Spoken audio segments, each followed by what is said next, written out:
So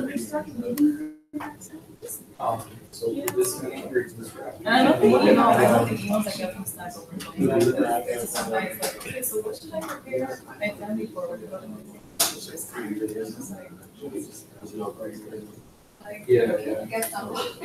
yeah, some water. So like this is really from what?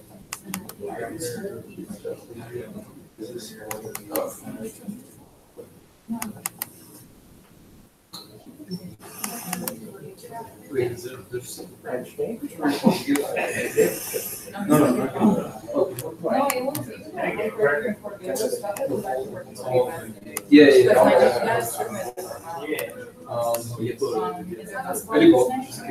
The Monday, Wednesday might put something out there day before we do, and then they might try to pushing something. Yeah, so I've made a folder.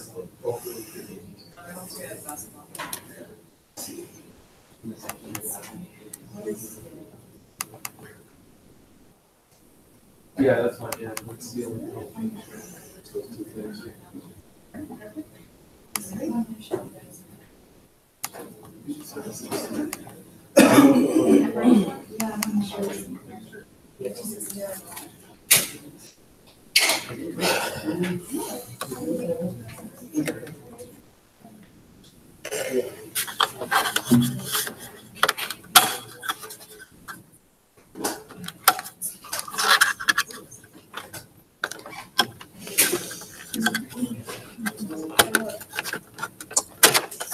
Just make sure you log into the camp spot and margin smoke here. You're missing a few people.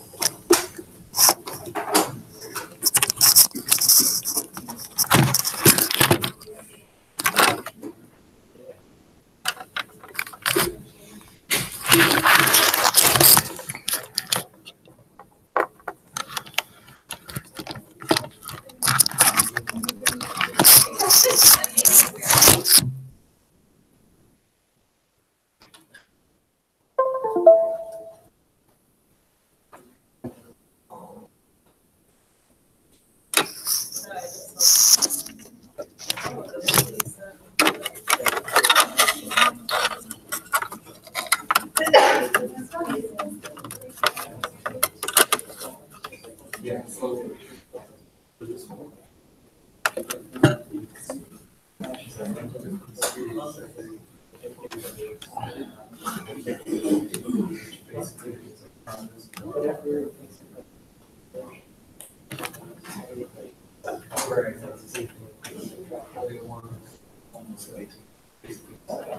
But then, for some reason, the construct one really,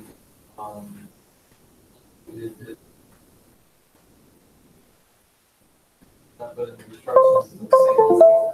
I'm gonna come back. Making sure it's awesome to meet. But both of them, because they're missing two rows, both should have the same responsiveness, just one of them is like columns and rows. Should I even have to think if they should do The one instructor is the same. Yeah, Exactly. Thankfully, that's going to be curious. no more.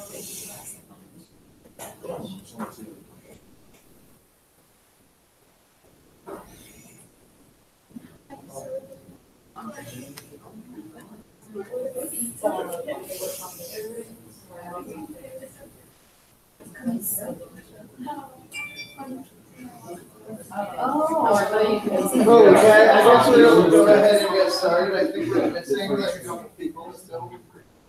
But go ahead and get started. Everyone have their buddies? Buddy check. Well,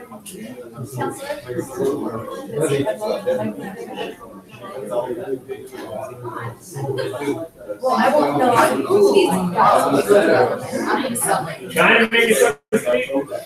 Oh, yeah, I'm just gonna press it once. Oh, okay. So I don't know how it happens. Yeah, no, it happens. Whatever happens, it doesn't have a sliding function. Yeah.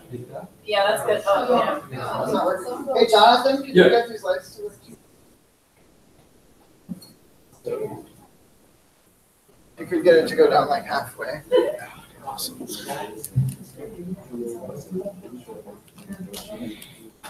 Okay.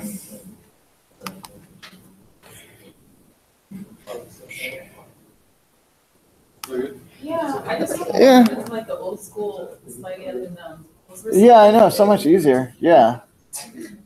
Okay, jumping for JavaScript. How are you guys feeling about JavaScript? We got a pretty good introduction last week, I think. Are you guys feeling pretty well acclimated, like introduced at least? Maybe you're not getting all of the concepts, but at least you have like an introduction, and that's what we're going for. And this week or in today's class, we're going to get even deeper into JavaScript. Before we do, though, I wanted to talk about homework real quick. So how is everyone doing? Is everyone on track to handing in their homework by 11:59 p.m. tonight? No? One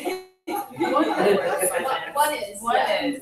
Okay. The media query one. Okay, not the media query one. Yeah, so the media query one almost seemed like overkill. Did you guys talk to Siobhan about that, or to Jonathan? Did she give you guys? Okay. Does anybody need additional time who hasn't talked to Siobhan about it? Everyone on track to get their homework done by 11:59, or talk to Siobhan about it, or somebody? Or no? Connected with Siobhan about the media query. Okay, so everyone please connect with Siobhan if you need more time for homework. Yes, Jonathan. I forgot to mention, there are 5 people in UC after the class regarding homework 1. That's Gretel, John Cho, Nelson, Madison, and Russell. You guys after class. Okay, so I wanted to go over the homework with you guys for the media query assignment. All you will be doing is writing 2 media queries at the bottom of your CSS file.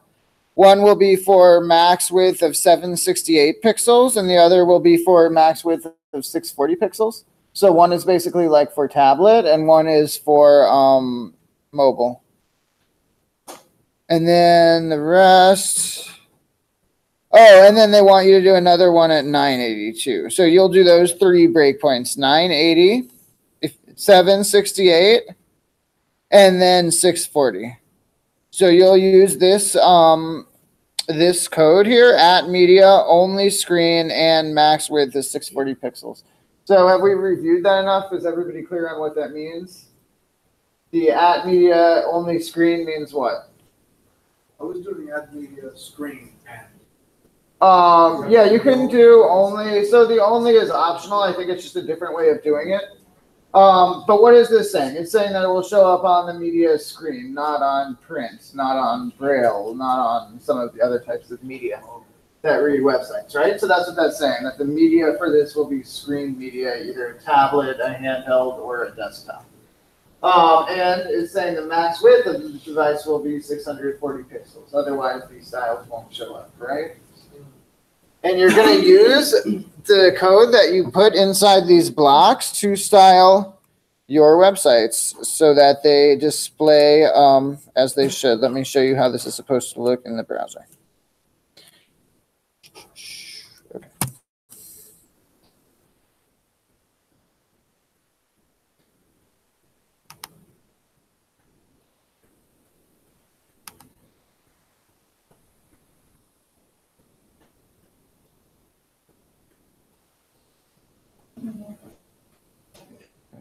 CSS Bootstrap.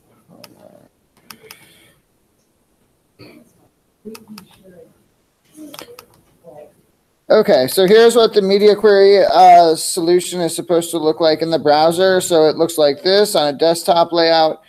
You make it a little bit smaller. You see the columns get smaller for the 960 layout, and then even smaller for like a tablet size layout. This is the 768 layout, and then this is the 1-column layout. So you have those 3 breakpoints that I gave you guys. It's going to be the 640, 768, and then 960. Can you show that again? So the hamburger isn't necessary for the media query? No, and sorry if we didn't make that clear. No, there's nothing in a media query that's going to make the hamburger menu turn into a hamburger menu, so it's just supposed to disappear. That's what they were asking for. So Bootstrap takes care of the hamburger menu for you. So that's why we're saying with the Bootstrap version, put in the hamburger menu if you want to. But I don't think the hamburger menu should have ever really been required for this assignment because it's kind of getting ahead of ourselves. So it's supposed to look like that. You never have a hamburger menu, and I think it shows this in the docs, like the screenshots that we sent out of this. It shows it like this. So you just have your nav like this on mobile, having like style one. So it's slightly different than the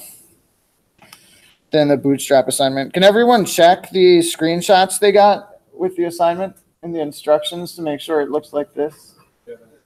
Okay. Yeah, so there's no hamburger menu. Sorry for the confusion there. This is what the contact page will look like. So is everyone clear on how this is going to work? Is anyone stuck? Because I don't want anyone to be stuck and like bang their head against the wall trying to figure this out. Yeah. Well, and it's good for you to be a little bit stuck and try to figure it out, but we don't want you too stuck. So you're going to set all of the styles in here. So this is going to be your 768 block. Let me open this up wider. So what you're going to do is you're basically going to set all of your containers, your header, your main container. I don't know why this is main, but you're going to set the width, the max width to 768. That means it won't get any bigger than that. And this style rule is going to go on in here in the 768 media query rule. So that's going to be here. So then we're saying max width is 100% for the main section and the sidebar divs. The main is going to have an overflow of auto, which means that nothing will overflow out of it. So the width should be 47%. So you basically just have to go in and tinker with the CSS. You can do it in Web Inspector to get this style of layouts. Nth child even. I don't know if anyone saw this, but there were like rows that were supposed to be styled different colors. I think this is for the portfolio page. I wouldn't be surprised if no one got this, and I don't think we're going to take points off. But I'm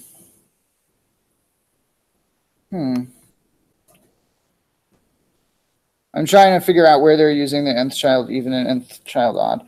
But anyway, it shouldn't be that hard to get to this type of a layout. You just have your 3 media queries, one for the 3 different breakpoints that we discussed.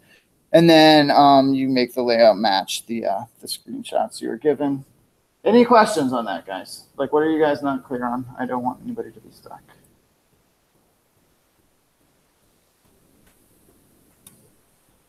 Okay, we're going to move on then if nobody has questions on homework.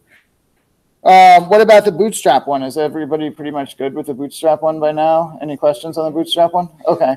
Yeah, it's kind of annoying that you have to do both. You'll use Bootstrap a lot more than you use the CSS media queries, but I guess they're just wanting you guys to learn both ways of doing it. Together you get a job where they use media queries and not Bootstrap, but it won't be that often that you'll do this kind of stuff.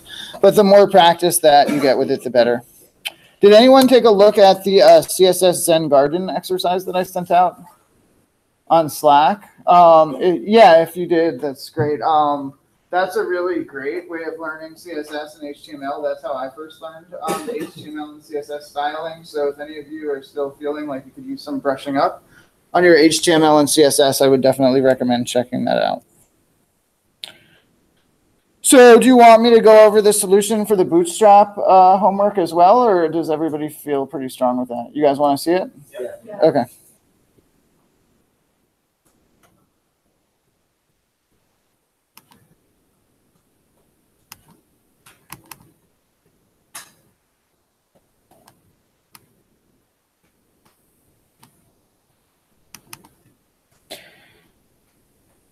Okay, so in the Bootstrap homework, you're going to use the Bootstrap grid classes on everything. So you got to figure out which columns will take up how many bars out of the 12-bar grid for each of your layouts, for your mobile layout, for your tablet layout, and for your desktop layout.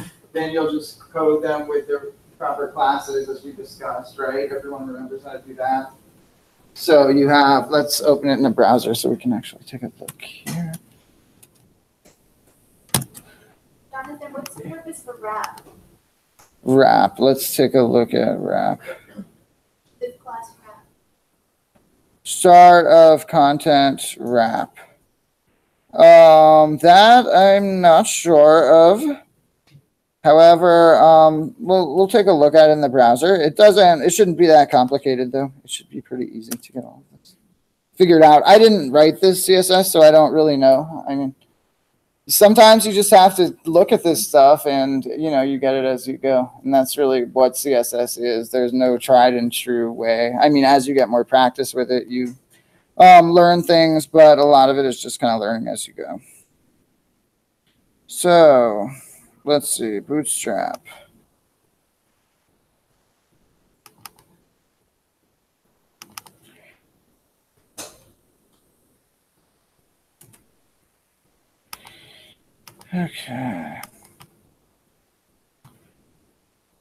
Okay. So the question was, what does this div wrap do? Let's see if we can figure that out. Does everybody's website pretty much look like this, at least on desktop? Okay. So it looks like what the class of wrap is doing is it's just setting display block. It's not really doing much. I wouldn't worry about that if you don't already have it in your code. It doesn't seem like it's a make you or break you kind of thing. I don't think you guys really need that. I'm looking at the box, like it changed the wrapping of the flex item. Yeah, which we're not using. Yeah, so I wouldn't worry about this. I think they got a little bit overcomplicated with that, which has been one of my kind of pieces of feedback. I think some of these things could be more kind of simplistic, or sometimes they get ahead of themselves and challenge you guys to look at code that we haven't really covered yet in class. So don't let it kind of stress you out if some of these things come up for you like that, like wrap. Any other questions on the Bootstrap implementation? Yeah, Russ. When you're in the elements, there's an equal $sign 0. It's highlighted there. I don't. Div wrap equals 0. Just don't worry about that for now. Short answer. What is it? It says right there, refers to that element. If you highlight it, you cover it. Oh, okay. So this is a reference in JavaScript to that element. We can cover that in more detail later. Yeah, I wouldn't worry about that for right now. Any questions, though, on the Bootstrap homework? Anything anyone was stumped on the Bootstrap homework? No? Everyone's good. Okay, awesome. Snaps for you guys on doing homework. So if you do need more time, please contact Siobhan. Let her know. Don't just not turn in any homework. Turn in what you have. That would be my first recommendation, because we're going to keep on moving on. And if you don't get something on this first or second homework, you'll have more chances to get your homework done. So it's not the end of the world. If you don't get all of your homework done, just turn in what you have. If you do feel like you need more time for some reason, get with Siobhan. She will give you more time. Actually, Jonathan, I'm sorry. Can we look at the portfolio code? For the Bootstrap or for the media query portfolio? The Bootstrap. Okay. Yeah, we're looking at it. So what did you have a question on specifically, Jackie? I did rows and columns for the portfolio. Is that the best direction? Okay, so you mean the individual items on the portfolio? Like, The photos. yeah, right. So these guys in here, these little things. Right. No, I would have made these float. The best way to do that is to make these guys float. So this is an image. This is another image that floats. If you can see, let me put this in a better position. Sorry.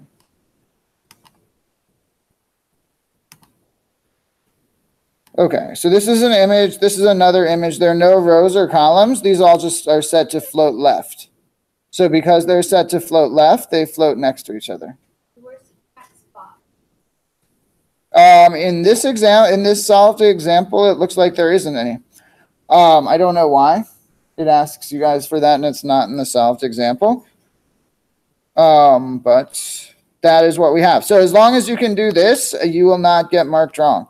If you want to add in the text box as well over top of it, you can. It definitely is doable, and you guys certainly are up to the task of figuring out how to do it. But yeah, if you just want to do the images, that's fine, because that's what we have here in the solved homework. Anyone not clear on that, though, how that works? The image is floating? Yes, no? Yeah, sure. So it's just an image tag next to another image tag next to another image tag. Remember, image tags by default are inline elements, right? So they just float next to each other. So you have one image tag floating next to another image tag, etc., etc. There's no HTML here to give it rows and columns. All of that stuff just happens on its own. It's naturally fluid and flows down. The instructions that said to use responsive. Yeah, I don't know. This is the solved version of the homework that I have. I didn't do this. So if it said to use image responsive, use image responsive. Jonathan, any idea? Are you guys grading for that stuff, the image responsive, or are you just checking to see if it looks like the solved homework here? I'm mainly looking for functionality. If it works the way it's supposed to work, that's it. Okay. Yeah. Do you get any like feedback or comments on like our code? Or... Yes, you will. You guys are going to give them feedback, right? So yeah, if there's something that looks out of whack or they see something that could have been done better, they'll get with you individually and talk. Yeah, I feel like I add a lot of code and I get the same results, but I feel like it's a simpler way to be cutting code, you know? Yeah, that's great. And it's great to be thinking about there's always simpler, better ways of doing things. Okay, so hopefully everyone got to something kind of like this with the media query and with the Bootstrap both. Yes? No, guys? Okay, so you should be in good shape. Some of you are not quite there yet, but you will be. Keep practicing this stuff. You will get it. It takes practice, repetition. Any other questions on homework before we move on?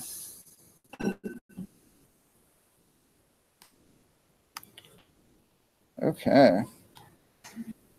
The joys of JavaScript.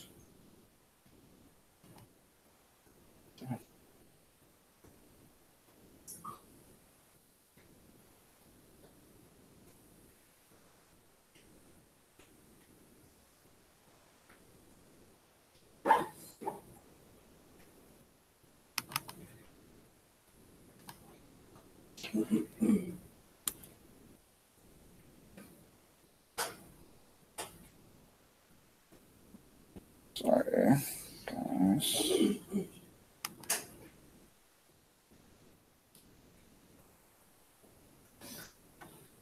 Okay, so we're going to be getting right back into where we left off last time with JavaScript. So we're just going to cover a few basic things we covered last week to get you guys back up to speed in case anybody forgot anything. Then we're going to cover these 4 things. Would anyone like to read bullet point number 1? Yes. Array assignments? Okay, array assignments. So we covered that in last week's class, right? Array assignments just basically means assigning arrays, assigning array items, all that kind of stuff. So we can go over that again. Bullet point number 2, anyway. The concept of for loops. The concept of for loops. Would anyone like to guess what a for loop does? What is programming experience? Okay, we'll get there. Okay. Sam. It says for each value of this variable through a bunch of different values, do this. Yeah, so a for loop just basically loops over an array. So say like last week we had an array of bands, right? A for loop will loop over that array and say for every band name in the array, go and do something with it. Either say it back to us or print it out onto a website or go and do something with each item in the array. That'd be like a for each. A for each does something very similar, and we can talk about the difference. That's almost getting ahead of ourselves. In today's class, we'll just be covering the for loop, which is like the most basic iterator, and then we can talk about different other kinds of iterators like the for each. Awesome. Number 3, anyone would like to read? The art of pseudocoding. The art of pseudocoding. What does pseudocoding mean to anyone? Copying someone else's code? No, it's not. We do a lot of that too, but that's not exactly it. Yes. Pseudocoding is when you write down basically what you want your code to do, not necessarily the actual code itself. In human speak. Right. Did everyone get that? So it's sometimes you'll write down what you want your code to do. Like I could know at a high level, okay, I'm going to make an array, then I'm going to loop over the array, then I'm going to add the number 5 to every item in the array. Then I'm going to go and add up all of the array items together, right? So I might not know the actual code, and it might be too much for me to write out the actual code for all of that. But I can just kind of in plain English list out the steps that my code is going to do in order to write the program. Does that kind of make sense to everyone? Does it look like when you comment on something? That's what it would look like? Well, it can look like there's no strict set in stone way that it can look. This is just a way of writing out our code sort of in plain English. So it doesn't really work, but at least we have an idea of what our code does, right? Does that make sense to everyone? So you write out your code sort of in plain English so that at least you have an idea of what it does. Can everyone understand why you would need that? Because sometimes before you go into the low-level implementation where you write out the actual code, all of the syntax and stuff you would need, sometimes you just want to figure out how will my program work, right? Like what's something we can do with a program, a software program? Anything? Anyone have an example? Collect user input. Okay, calculator, that's a good one. So let's try that. So I know high level, what's my calculator going to do? It's going to add numbers, it's going to subtract numbers, it might even multiply and divide numbers.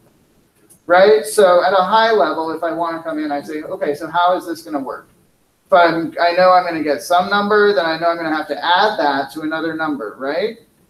And so I know how that's going to work. So I can write out a high level kind of overview of how the logic of a program would work without having to get in the weeds and write out exactly how the syntax and everything would function. Does that make sense to everyone? Is everyone sort of getting that? You guys look really confused and lost. So, like, It's just real life application, really. Okay. Okay, but does that kind of make sense to you guys? Like pseudocode, because I don't want to go on without you guys. Planning out your code in regular human speech. Right, it's planning out your code in regular human speech. Like, what did we do last week? Yeah, you can do that for anything you want to. You could write out pseudocode for your HTML. So say you have an HTML document and you know it's going to have a headline, and then you know it's going to have a paragraph, and then you know it's going to have a list. So you could write that out in pseudocode. Okay, here's my H2, here's my paragraph, here's my UL, here's my LL text. And maybe you wouldn't have like all of the syntax you need or all the styling. It's just a way of fleshing out high level what your code is going to look like without really getting in the weeds with it. Okay? And we'll come back to this. Maybe if it doesn't make sense to you guys now, you'll see examples of it. Would anybody like to read bullet point number 4, please? Right. Can anyone guess what that means? We are going to build a rock, paper, scissors game in class tonight. Oh dear. Oh dear, you're supposed to be excited. What is this? Oh dear. Okay, so what is JavaScript and what is it used for? We talked about this last week. Anybody remember where JavaScript was invented? At what company? Netscape. In 10 days, right? And it was built in 10 days. Very impressively. It is the third leg of the three-legged stool that is HTML, CSS, and JavaScript. It gives us all of the interactivity we need in our web pages that we can't do through just HTML and CSS. Would anybody like to read bullet point number 2? JavaScript allows developers to create dynamic web applications capable of taking in user inputs, changing what's displayed to users, animating elements, and much more. Right. So does that make sense to everyone, as well as just having our presentation layer and our information, which is pretty much static? It doesn't change. It doesn't move. With JavaScript, we can make things pretty much do whatever we want them to. We can make them change. We can make them animate. We can make them do whatever we want them to. Make sense to everyone? Okay. Everyone at a 5 with that. 5, 3. Come on, guys. I know it's late. Okay. So what is a variable? Someone tell me. Please tell me at least one of you guys remembers what a variable is. It's a container for information, right? And what are the 5 different types of data that a variable can store? Number, string, Boolean, undefined, and null. Okay, great. You guys are on top of it. So variables are like the nouns of programming, basically. They refer to things. So you can have a var name that refers to the name Snow White. You can have a var for a number that refers to the count of dwarfs, which is 7. Or you can have a bool is sleeping true. So what is meant by console log? What does console log do? Right, it lets you see your code on the console. And does anyone remember how this is different from, say, alert or document.write? Yeah, so document.write prints to the document, console log prints to the console where only developers will see it, right? And then alert does what? It pops up a little alert box. Right, good. So you guys are pretty on top of it. So you guys all understand this, right? Nobody needs a demo of this again, a refresher to see what alert does and console log does. Makes sense. Jorge, you good? I'm just going to demo this again because it's easy. So alert is going to do what? Okay, everyone stand up if you think it's going to pop up a little window on the screen. Come on, stand up, stand up. Okay, so a bunch of you guys don't think it's going to pop up a window on the screen? Yes. Okay, yes, all right. Awesome, it pops up a window on the screen.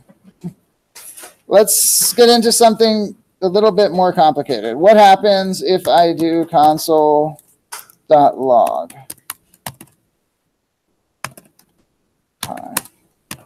Then it's going to do what? It's going to print it to the console. Awesome. And then what about document.write? What does that one do? It's going to overwrite the web page.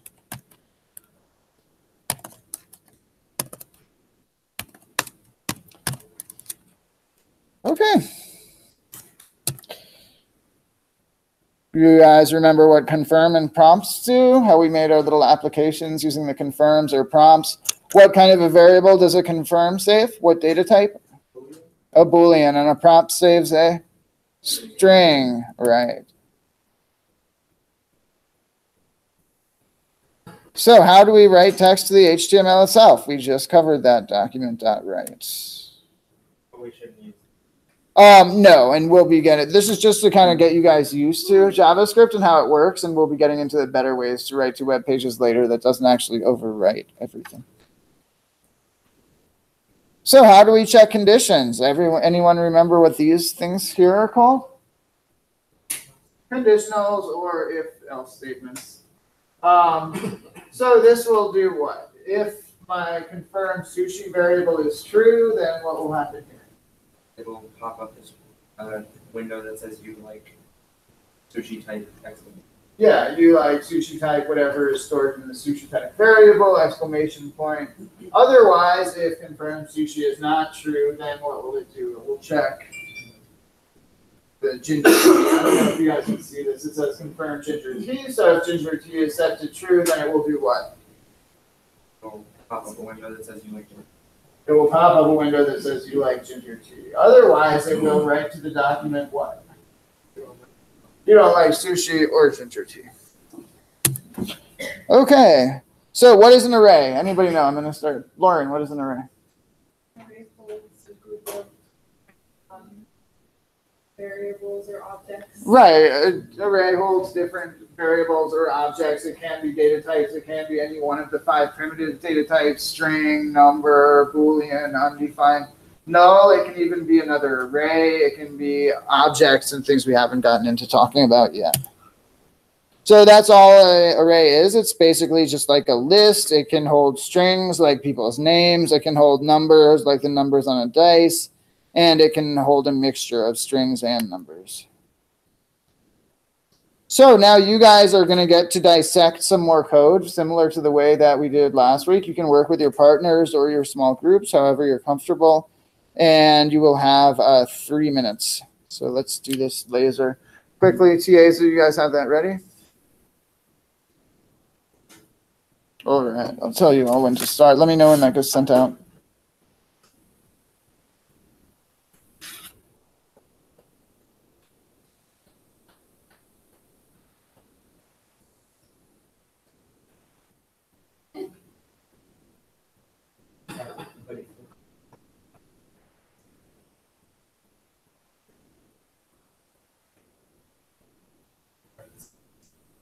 Okay, 3 minutes, guys.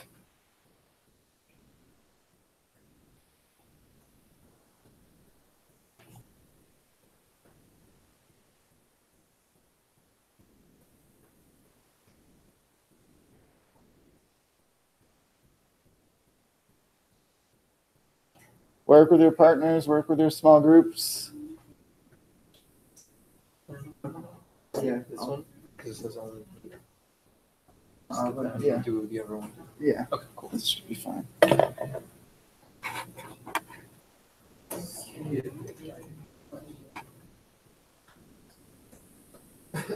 we do this exercise class on Tuesday? Did you guys send out the exercise from Tuesday's class? Should be the Thursday's class, week 3, day 2. Yeah. What are you asking for? Oh, okay. I'm sorry. Let me go over these instructions on the screen. Re-examine the file we sent you during Tuesday's class. That should say Tuesday's class, not yesterday's class. So, yeah, you're going to take a look at the same file that we sent out to you guys on Tuesday's class. Talk to your partners about it. Take another 3 minutes. And once the time's up, I'm going to call on a few of the groups to come up and share in front of the class. We just reset that same file, so you guys don't have to like scroll back up. Okay, makes sense, children? Cool. What about the cat? The what? What about the cat? Yeah, the cats one, exactly.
Okay, 30 more seconds, guys.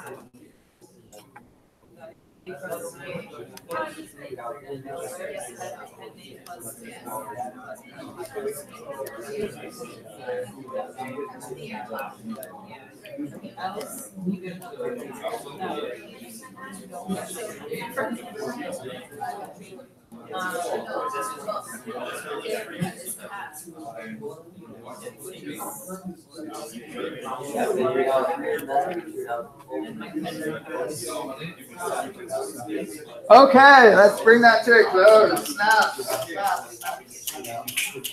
Awesome. So who wants to volunteer? Whose group is the best? Come up and share. Okay, you're a group of one. One-man army. Oh, you're partner. Okay, do you guys want to come up here and share lines 12 through 18? Let's see. Yeah, come up. Why don't you come up here like you're presenting to the class and say, "Hi, class. This is a JavaScript application. What it does is 8 through 12, you said? yeah. No, let's do 12 through 18. 12 through 18. All right, well, this is our JavaScript file. First, we're declaring our variables. We have username and confirm cats. We're prompting the user. We're asking them what their name is. Obviously, that's going to collect the string. And confirm cats, we want to know if they like cats, because if not, as you'll see a little bit later, they're not going to have access to this very important information. We also declare our pet name, where we establish that our cat's name is Mises. And he's a tuxedo cat. That's another variable. His age is 5, and he is a cat. Pet cat is true because he is a cat. Okay, awesome job. Anyone else want to come up and do the if statements real quick and move on?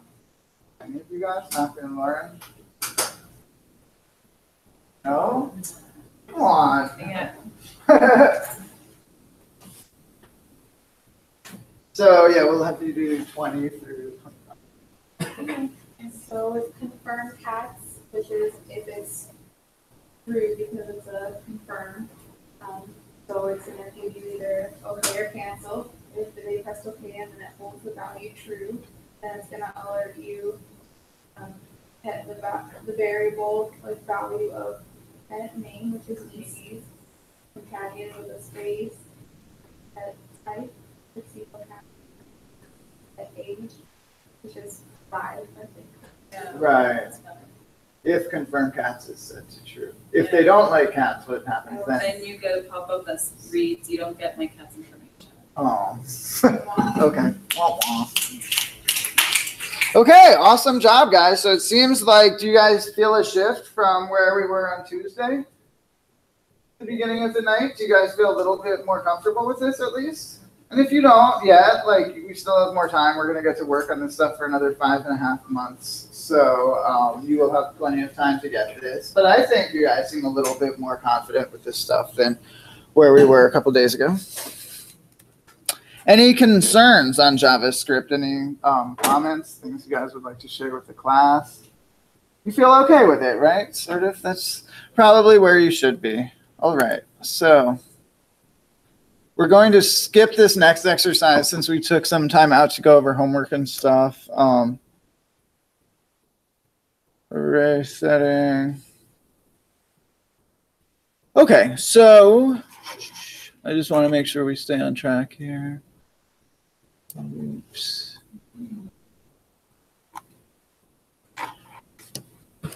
All right. Do you guys want to review arrays a little bit? Can anyone remember what is the syntax if I want to make a new array? It's the bracket. So let's say I want to make a new array and I want it to store vegetables. I can do var vegetables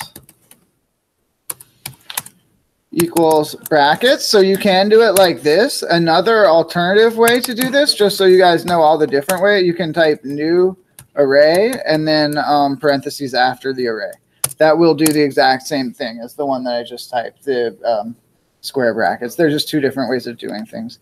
And then if I want to add an item to my array, does anybody remember the command to do that?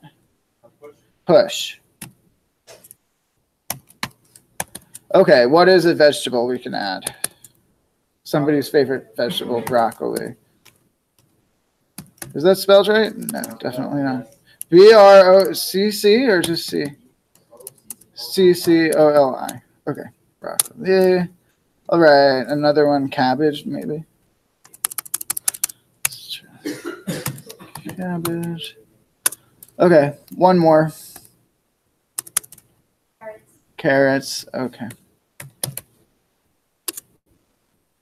Okay, let's do one more, actually. Cauliflower. And then I'll add baby carrots, too, just because that sounds like a good one. Cauliflower, okay, baby carrots. Okay. So now if I want to see the length of my vegetables array, what do I type? Dot length, right. And if I want to get the third item out of here, how do I do that? Type 2, vegetables, square brackets 2. Okay, so that's just a little review of arrays. Now we are going to get into talking about for loops and how you can use for loops to iterate over arrays. So say we have an array of zoo animals, similar to the array we just had of vegetables. So we have 4 different zoo animals. We have a zebra, a rhino, a giraffe, and an owl. So the zebra is 0, rhino is 1, giraffe is 2, owl is 3. So if I wanted to access the rhino from out of this array, I would type what? Zoo animals, square brackets, 1, right? So we have an array that looks like that. Now what if with the vegetable example, didn't start at 0? it did start at 0? It did? Yeah. No, Yeah. it says 1 when you put the first one in because it's giving you the length of the array. Yeah, so, is this what you're talking about, this output 1, 2? Yeah, this can be misleading. Just when you're learning, don't really pay too much attention to all of that stuff because it can be kind of misleading. It's just outputting, like you said, the length of the array. But we don't really need that information here. So. With a semicolon at the end of the console, does it not do that? That's a good question. Let's try that. That's worth a try. Good point. So I don't think the semicolon will have any effect. So yeah, no, the semicolon doesn't have any effect. It's an interesting question though. So we've seen this from the previous example, right? This code here, you guys all pretty much know what this will do, right? I declare my new array of the 4 zoo animals, then this console log zoo animal 0 will print out which one? Zebra. If I do this one all the way down here at the bottom, it's going to print out owl. Right.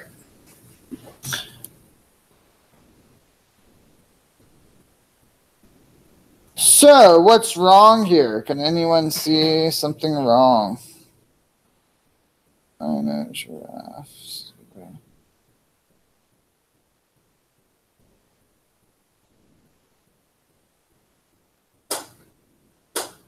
Well, our code is repeated. So one of the principles that we'll be learning about as we learn to code is called DRY, D-R-Y. Can anyone take a guess what that stands for? Do not repeat yourself. This is very, very important when you're learning to program. Do not repeat yourself. So here we just repeated ourselves, what, 4 times, right? In order to get each one of these to print out. So that usually means that there's an easier, better way to do that. Do you guys all think there's an easier, better way we could find to do this with less code, less repetitive? So now we're going to be talking about how to do this. I will demo this for you guys. Then we'll be sending out some code, and you will get a chance to dissect it in your small groups. But basically, high level, I have my vegetables array. So in JavaScript, as in many programming languages, there are several different types of iterators and ways to go over a list and different kinds of ways to do things to them. The most basic of all of these is what is called the for loop. So you'll have a number of different constructs like this. I think Sam asked about for each. There's also map. There's a number of others. This is the most basic one, so this is the one we'll be learning first. So the way this works is a for loop takes 3 things. First, you declare a var I equals 0, or you don't even need the var. A lot of times people will just put I equals 0. I is the index or the iterator. It basically counts how many times you've looped. So then the next thing you're going to put is a conditional to say that if I, which start at 0, is less than the length of the array that I'm iterating over, in this case it's going to be my vegetables.length, then add 1 to I. So pretty much every for loop that you will use will look like this. It will have these 3 things. First, I equals 0. Then I is less than the length of my array. And then I plus plus. So it's saying, hey, go and do something and then add 1 to I. And as long as I is less than the length of the array, keep doing it. So we'll take a look at how this works in just a second. So what I can do, put inside here some code that I wanted to run for each item in the array. So I'm going to console log vegetables. And then what if I wanted to just get the vegetable that I'm iterating over now? Can anyone think of how I would do that? Right, it's vegetables and I. Because normally if I wanted to get like the first item in my vegetables, I would do vegetables 0. Or if I wanted to get the second one, I would do vegetables 2. But if I want to get the current one we're looping over, it's going to be vegetables I. Because I is going to start at 0, and then we're adding 1 to I for each time that we loop through and iterate through the array. Does this make sense to everyone, sort of? So, yeah, for one of the more experienced programmers, would one of you guys like to come up and explain this to the classmates, how this is going to work? Okay, Sam. Alrighty, so the way that a for loop happens is it does this first, whatever is the first thing. In this case, it sets I to 0. So it does that first before the loop actually starts. Then this is the condition that it evaluates each time it reaches the end of the loop to see if it wants to start whatever is within the brackets again. In this case, I is less than vegetables.length. So at the end of each iteration, it'll say, oh, is I less than the length of the array? If so, then I'll continue doing my loop. And if not, then I will exit the loop. And this last thing is I++, that's what happens at the end of the loop before asking that question. In this case, it's add 1 to I. So basically what will happen is it starts at 0. It'll ask, hey, is I less than the length? 0 is less than the length. That's true. So it says console .log vegetables I. I is 0 in this case, so it'll put the first array thing. And then after that, it reaches the end, so it'll add 1 to I. And then it'll go back and evaluate this and keep iterating until I is not less than the length. Or until we get through the whole array. Awesome, Sam. Awesome job explaining that, Sam. So now that we've heard all of that, what do we think is going to happen when I hit enter? What is this going to do? It's going to print to the console what? All the vegetables on a new line. So it's going to go through each one of these and print out the names of the vegetables. Right? Did everyone see that? Now, what do we think will happen if I change this bit of code here, where I have the vegetables I? What if I put vegetables 0? Then what will it print out? Will it do the same thing? No, it's just going to print out broccoli 6 times, right? Okay. So it did that. It did broccoli 6 times, and that's why I put the 6 here. Okay, so we know that's wrong. So we know what the I does now, right? The I is the current item we're iterating over. So it says, hey, go get the first item, print that out. Then we're going to add 1. Sorry, get this out of the way. Then we're going to add 1 onto our I. So I is now 1. So then it's telling me go and get the what? The second item from vegetables, right? And print that out. That's carrots. Then it adds 1 onto the I. Now we're at number 2. So it's saying, okay, let's go and console log vegetables I. I is now what? 2, right? So that gets us carrots. And we keep going on and on with that and keep iterating through. Is that making sense for you guys? Okay, we're going to get a lot more chances to play with this stuff. So what do we think, just to make it a little bit more confusing, what would happen if I start my I equals 2 instead of 0? Now what's going to happen? Right, so it'll skip the first 2, right? And then it just gives me that. Now, what if I do this? I'm going to set this I back to 0. And then I'm going to make this vegetables.length minus 3. Right? What do we think is going to happen then? No, that's not right. Anyone else want to take a guess? 3 last items will be left out. Yeah, the 3 last items are going to be left off. Does everyone get that, why it's doing that? Because I'm saying if I is less than vegetables.length minus 3, so then that number only becomes what? 3. So it's only going to print out the first, what, 3, right? Let's try it and see. Yeah, it only prints out the first 3. So now you guys are going to get an opportunity to try this on your own, because that's really the best way to learn. Work on this with your partners, with your small groups. I want everyone working with someone. Take a look at this code, dissect it. You're not trying to do anything here. It's just another dissection exercise. So just take a look at it and explain it to your partner or your small group.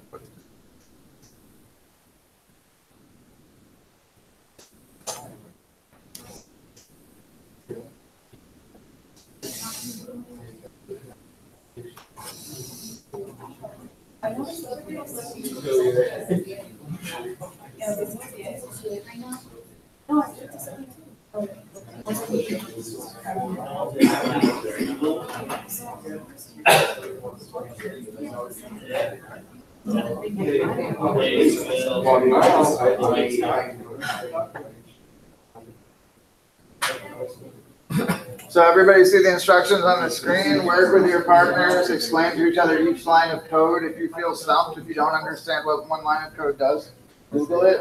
Try to figure out what it does.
That's what you see.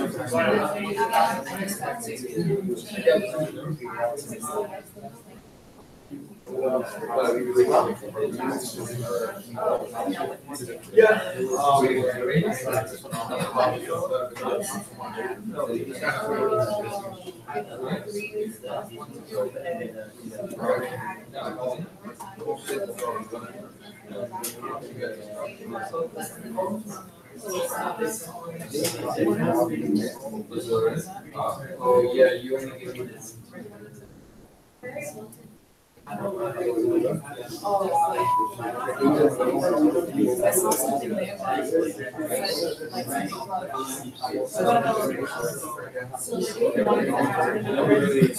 I'm gonna explain after this. For this exercise. I want to do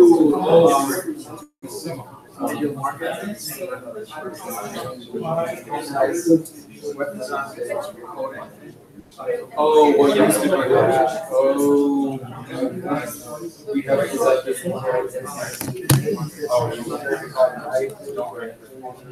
No, so you just have a road trip chat. All right. But it's still like the same.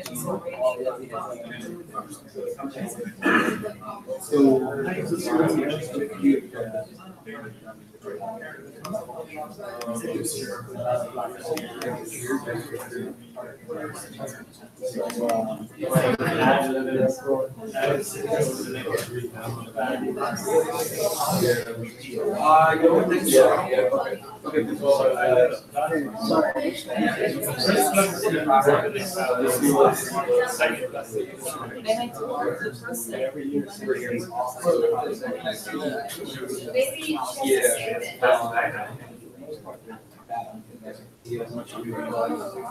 So then apparently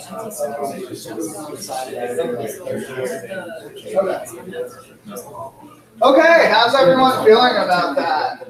Should be somewhat reviewed because we just did something very similar. All right, everyone, let's bring that to a close because we do have a lot more to get through today. How did everyone do with that? How do you guys feel? 1 through 5. Quick show of hands. You guys are 4s. I see a number of 4s. There's somebody's at 10, huh? That's what I like to see. Okay, since you're at 10, why don't you come up here and explain to everyone what we're doing? Yeah, that'll teach you to be enthusiastic. What am I explaining? So, starting with like this line, what does this line here do? Tell the class Okay. what it does. So this creates an array of vegetables. Inside of that array, we have strings, carrot, peas, lettuce, tomato. Mm-hmm. That makes sense to everyone so far? Yeah. Okay, awesome. Then over here we have a for loop. Variable I, this is a new variable, equals 0. If I is less than vegetable.length, which is 4, then do this code. And then after, you're going to add 1 to I. Mm-hmm. So 0 becomes 1. Right. And do it over. So now, is 1 less than vegetables.length? That's 4. No, it's not, right? 1 is not less than 4. So we keep going. Right. So execute, add 1 to I2, and just keep repeating until. Until we get through all of them. Is everyone good with that? Everyone had a thumbs up? That making sense? Yay! You guys are on top of it, and we're gonna keep working on this. If this is not clicking yet for some of you, don't give up. It will. Just keep working at it. Keep applying yourselves. You guys will get this stuff. We are going to take a 15-minute break. Can we settle with a 15-minute break, everyone? Because we have a lot to get through. Okay, awesome. So we will be back here at 7:40.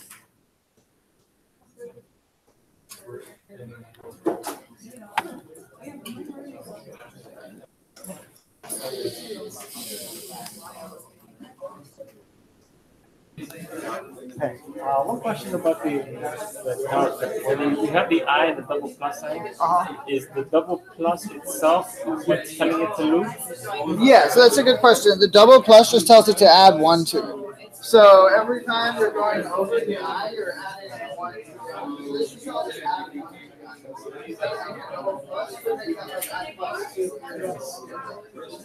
Here, I'll show you guys, just so you see. So, here's our for loop, right? This is just the basic for loop. So I'm going to make it vegetables.length instead of get rid of this -3. Now this I++ is the same as I plus 1. So if I do this, it will do exactly the same. I equals 0. Wait, sorry.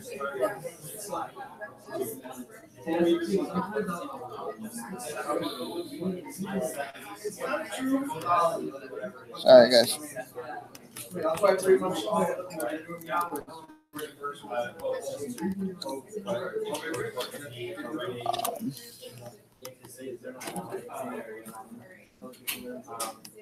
I'm just going to open a new page. This is being slow for some reason. But...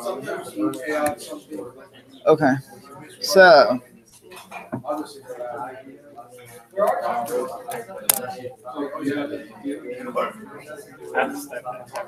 There. Okay. Vegetables.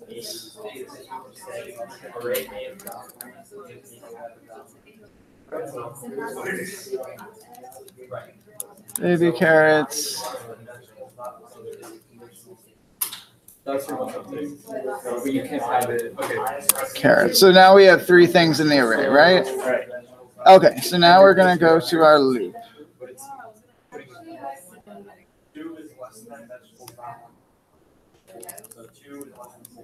So this will print out all the items in the array. Now, let's say I want to do I plus 1 instead. This should do the exact same thing. It does. So, do you know where you have an IS folder that you want to, Oh, I know what I did wrong here. Let me. Sorry. Sorry, it's just running out of memory. I was trying to show you guys what that plus does. It adds 1 to the I every time. Yeah, so now it's gone into a memory overflow thing now that I did that. But yeah, that's all that plus does is it adds 1 to the I every time. So you're starting out I is 0. So that way you're adding 0 with the index of vegetable.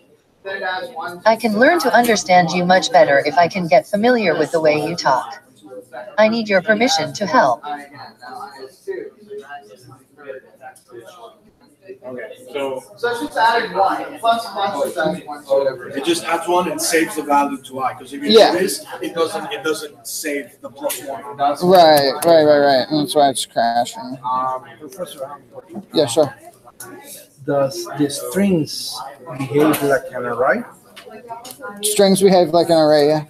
And can I use the same properties like to assign and retrieve items from the value of the item? Yeah, we went over that in the last class. As soon as my computer starts working, I'll show you. Give me 1 sec.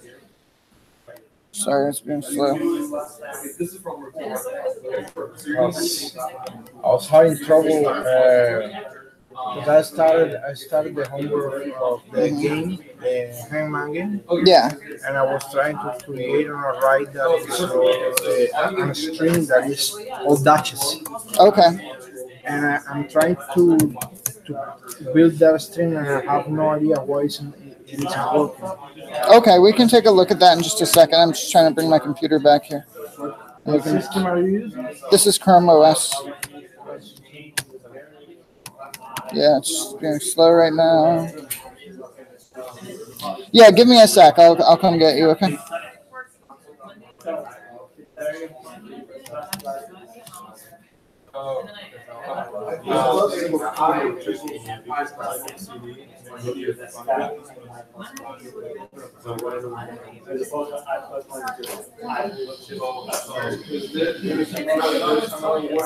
So if you redo that, yes, we are. Mechanics of how it is done. Yeah, no.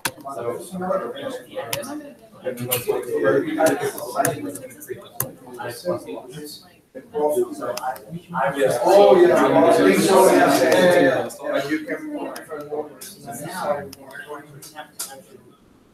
I am now for the base at 4. Vegetables out like this 4. Yeah, so it's not less than 4. So this is false. So now this is Are you going forward? Since you already have the files, Okay, did you want to look at What time are we back? 740? 740. Yeah. Nice. Yeah. This is the Oh, it's only 8 minutes, right? It can't be completely. Did you want to take a look at this? You're basically going to drag the files on.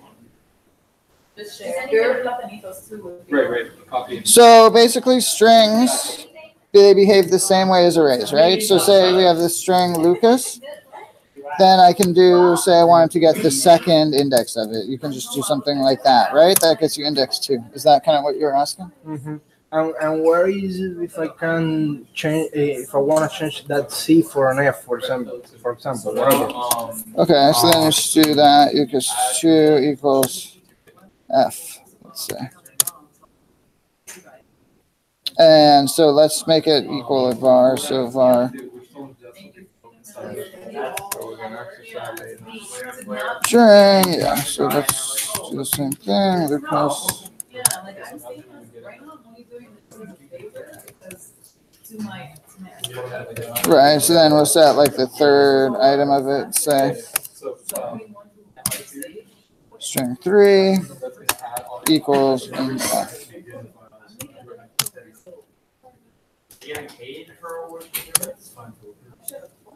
That's what happened. Okay, so we want to make, so if we do string 3,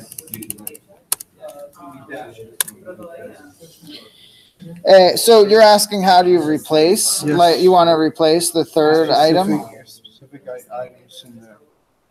Yeah, so you could Let's say use, I want to convert that whole string and a string of dashes for the Hangman game. oh, okay, you just use replace. So say you have a string of dashes and you want to make it something else. Instead of the. Okay, and then you want like number 3. So then in order to do that, you would have to use some more complicated string manipulators. So you would do something like that. So say you have 5 dashes. Mm-hmm. We want to make the third one an 8, let's say. So then we just do string dot split or slice 0, 3 plus F plus that, right? So it's just something like that. Mm-hmm. So yeah, try using the slice method. Look up slice, go look up slice on Google, and that should get you started in the direction that you want to, okay? Okay. Website. Actually, I can put what my website looks like on this, please. Put my my boot camp reference or whatever. Perfect. So now in GitHub, you should see the file. Yeah. And then getting on documentation. Actually, just Another way, there are actually different ways. Actually, this is Amazon. There are actually different ways you can get that to work. I can show you. You could actually make your string into a proper array. That may be easier for the Hangman game. So say here's your string. You would use .join to make it an actual array. But Yeah, so that string in an array. Converts it into an array. Or I'm sorry, it'd be split, not join. Sorry, split. So this converts it into an actual array. Then, right. So then you can do this dot 4 equals like an F. And that way you're able to change it. Yeah, so that's probably what you want to do. Change it to an actual array and then change it back. So it would be like A equals that. And then you could just do A3, but like the third index, make this one like an F. This is probably the way I would do it. Then there's your A. Then you can just do A dot join like that, and then it makes it back into a string. So just you split and join. Yeah, and that's what this is all about, is learning to put join converts the string into an array. A split converts it into an array. Join puts it back together into a string. So try just Googling those two things and you still get it. Split and join. Yeah. Split. Which one is the first thing that you do? Split. First I split and then I join. So you split it on an empty string. See, you split it on an empty string. You can also use split if you want to split like words on a space. So I could do like some words here, test, and then I can do like split and then pass in a space as a string to split it on, and then it will give me an array of words because it splits it on the space. You see, if you pass in an empty string, then it will do it. You use to split into characters? Just an empty string. Just the empty string. Okay, thank you. Yeah, that should be all you need. Yeah, that should do it for you. That's the thing is that I know Spanish and the middle like speak in conversation, but when it comes to like 7:40. We can give you guys like an extra 2 minutes. Yeah, you're fine. And the dialect is Yeah. My dad learned it, and my mom majored in Spanish in college. And neither of them opted to teach me Spanish for now.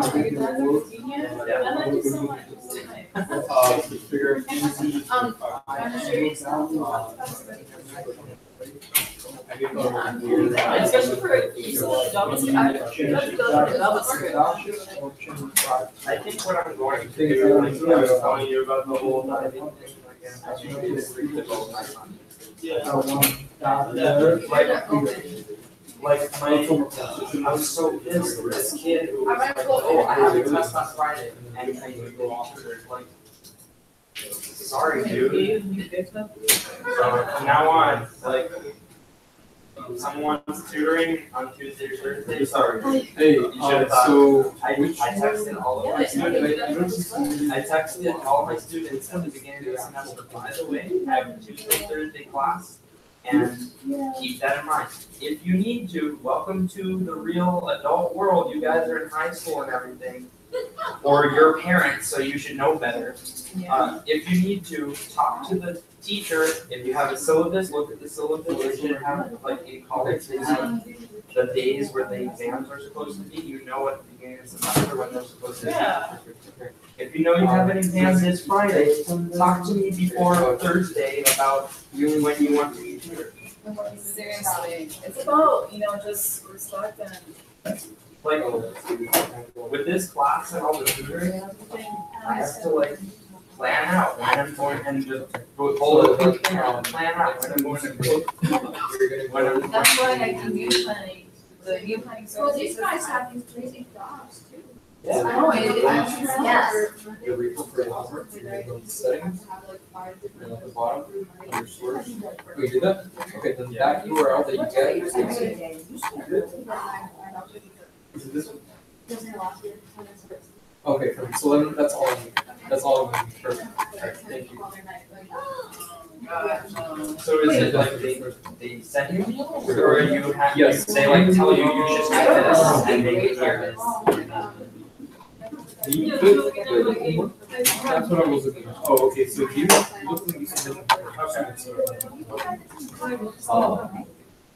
Yeah, so I'm looking at number one. So it looks like you. Oh, okay, I thought. Yeah. Hold on. I've had so much conversations in a professional setting about setting expectations and communicating like a normal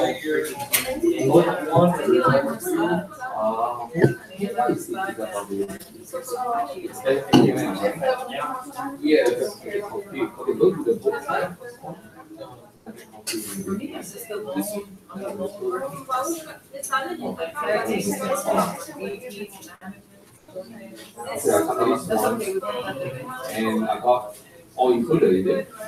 So I'm looking at user basic skeleton. Oh, okay, I didn't. No, okay. So you put it there and there. That's the one I need to submit.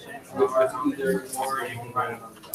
I paid off the data. Oh my That's god. why I love one of my old jobs, because my boss is like, okay, so you're working with something that I have also Yeah, I'm just figuring out. this team in Seattle, this team in Salt Lake City. And then I ended up just saving it. Yeah, it's like, you wanna play that game, let's play that game. Yeah, they know. You think this company is that important? There's other people who are. But regardless, I would have still happy and more social because they would have. They made themselves less important. Yeah, they would have just. Yeah. Okay, everyone ready to get started? Welcome, welcome.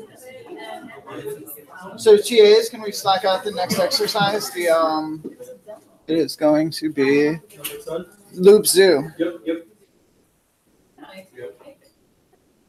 Okay, guys, we're gonna get right into it. We're gonna slack out an exercise for you guys to play with loops more, work with your partners, work with your small groups. We're gonna take 10 minutes.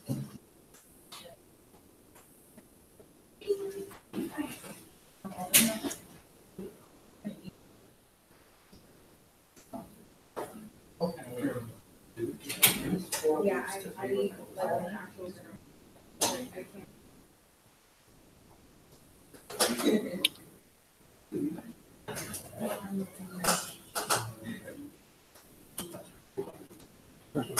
No problem.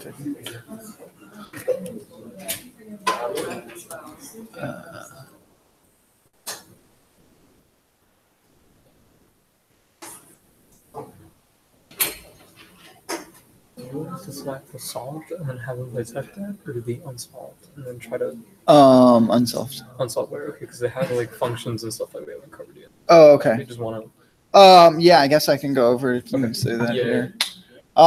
Yeah, so guys, I'm gonna actually go over this with you guys since it has some functions. So there's one thing we haven't covered yet. It's a function. Well, there are a few things we haven't covered, but one of the main things is a function. Anyone who would like to take a guess what a function does in JavaScript? It does something.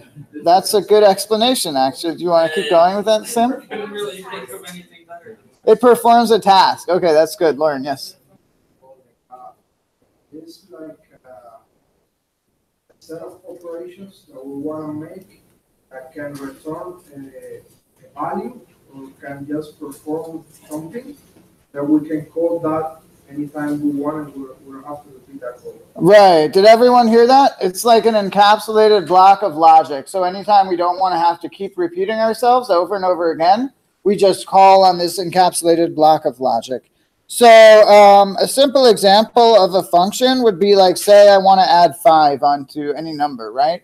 I can write a function quickly that takes any number. Functions look like this. They start with the word function. Then there are 2 parentheses. The parenthesis takes arguments, which are things that we pass into our function. In this case, it's going to be a number. And then I'm going to add 5 to my number. So it's going to return, because usually functions will return some value. So this function is going to return number plus 5.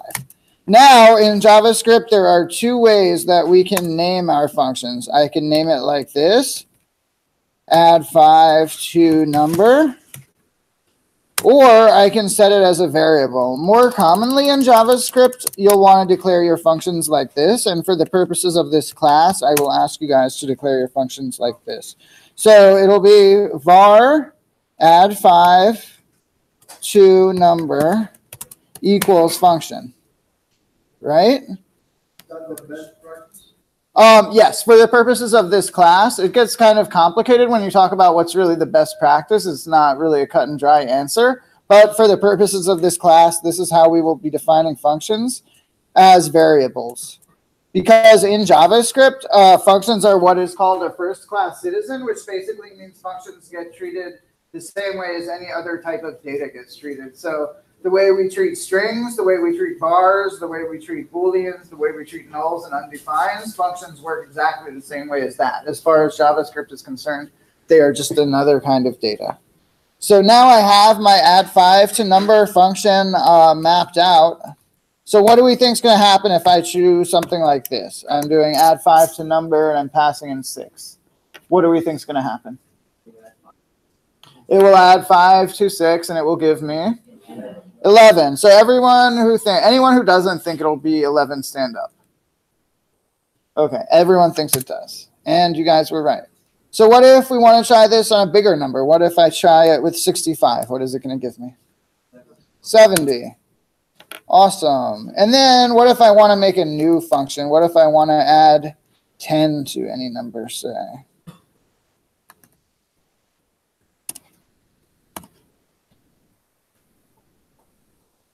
Then what am I going to do? I'm just going to change this 5 here to a 10. Is everyone seeing how this is working?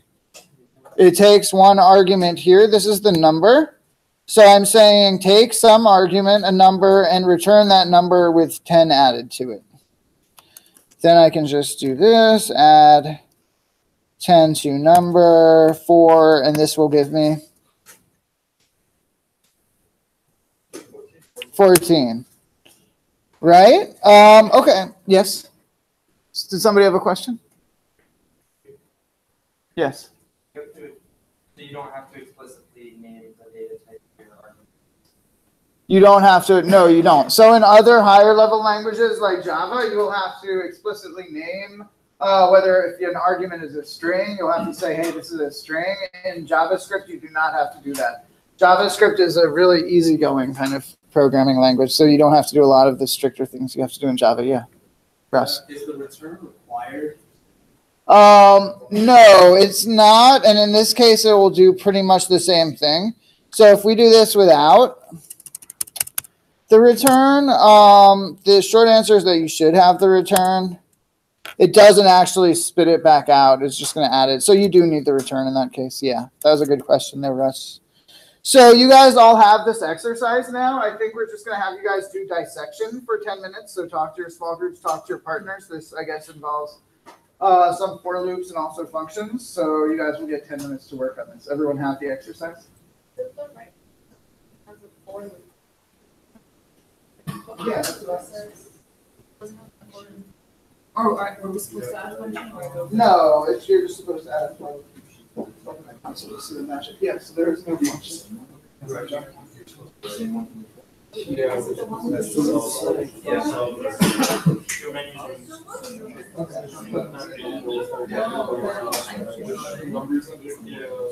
guess what we're supposed to write.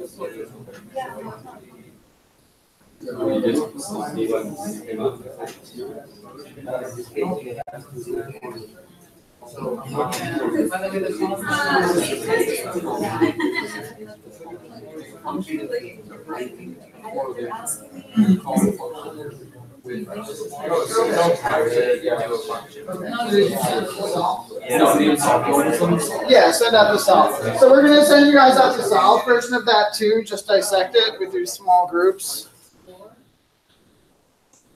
we won't have time to actually solve it.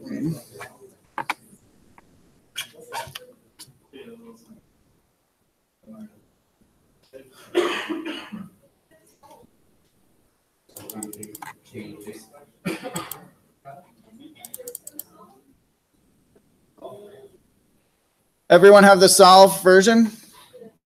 Just dissect the solve version.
Okay.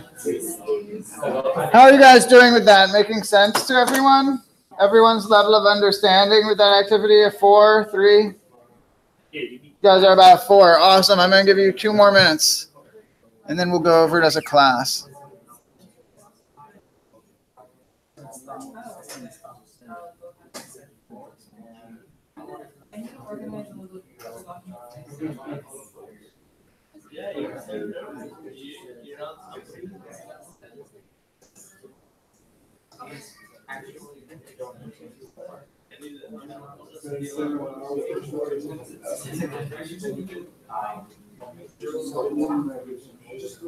But anyway, it's easier to use a J.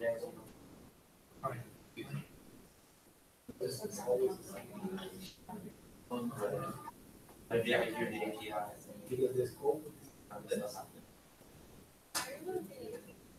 Are you talking about for the I? You can use the J instead of the I. if it's in a different scope. Yeah, so I can go over that with you guys. So, yeah, usually you'll have one that's I and one that's J, because sometimes you'll have 3 loops inside of each other. So the first one is I, then J, then K. And if you have more than 3 loops, you're doing something really, really wrong. Or if that's a function, so that J is local to the function. Yes, so you could make that I again, it wouldn't really matter. Yeah, so I don't know why they do it that way. This should actually be I. It's only supposed to be J if it's nasty. Otherwise, I just. But doesn't really matter. Okay, guys, let's bring that to a close, and we're gonna go over this as a group. So, who would like to represent for their small group and come up and explain to the group what the function is doing? Fabian, you haven't come up yet, have you? Would you like to explain to the group? No, you're good. Okay, you're still working on it. All right, Martha, you haven't been up yet. Would you like to come? Well, I have a question.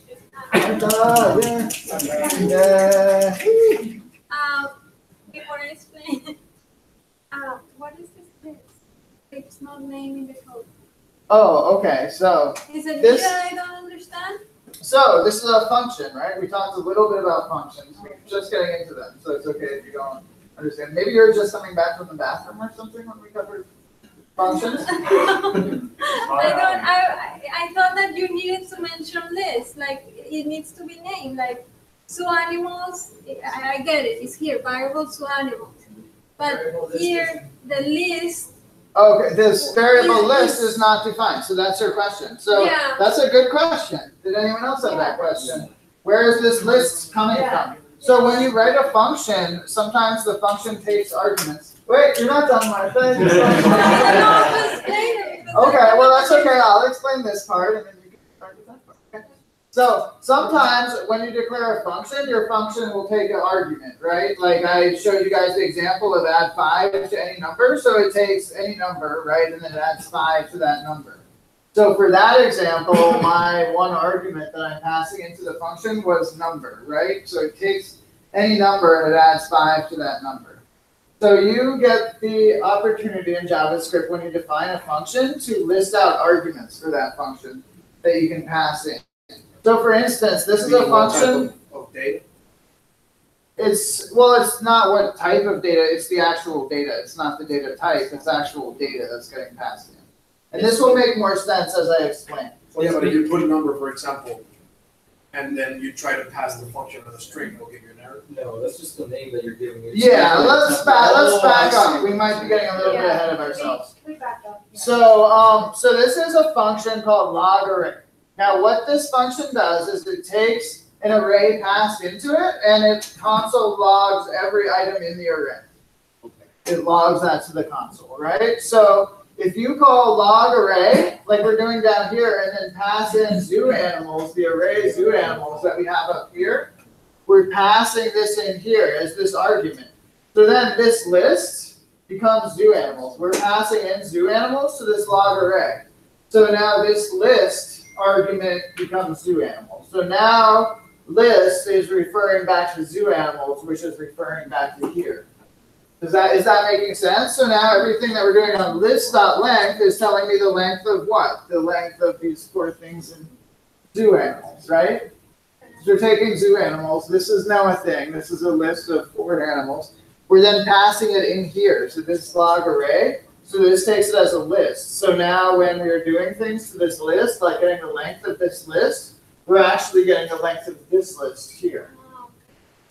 But does it all have to be in the same script? Like if it's out of like the script in a different script, it wouldn't. No, you can have your different scripts and different files and stuff working together. That's fine.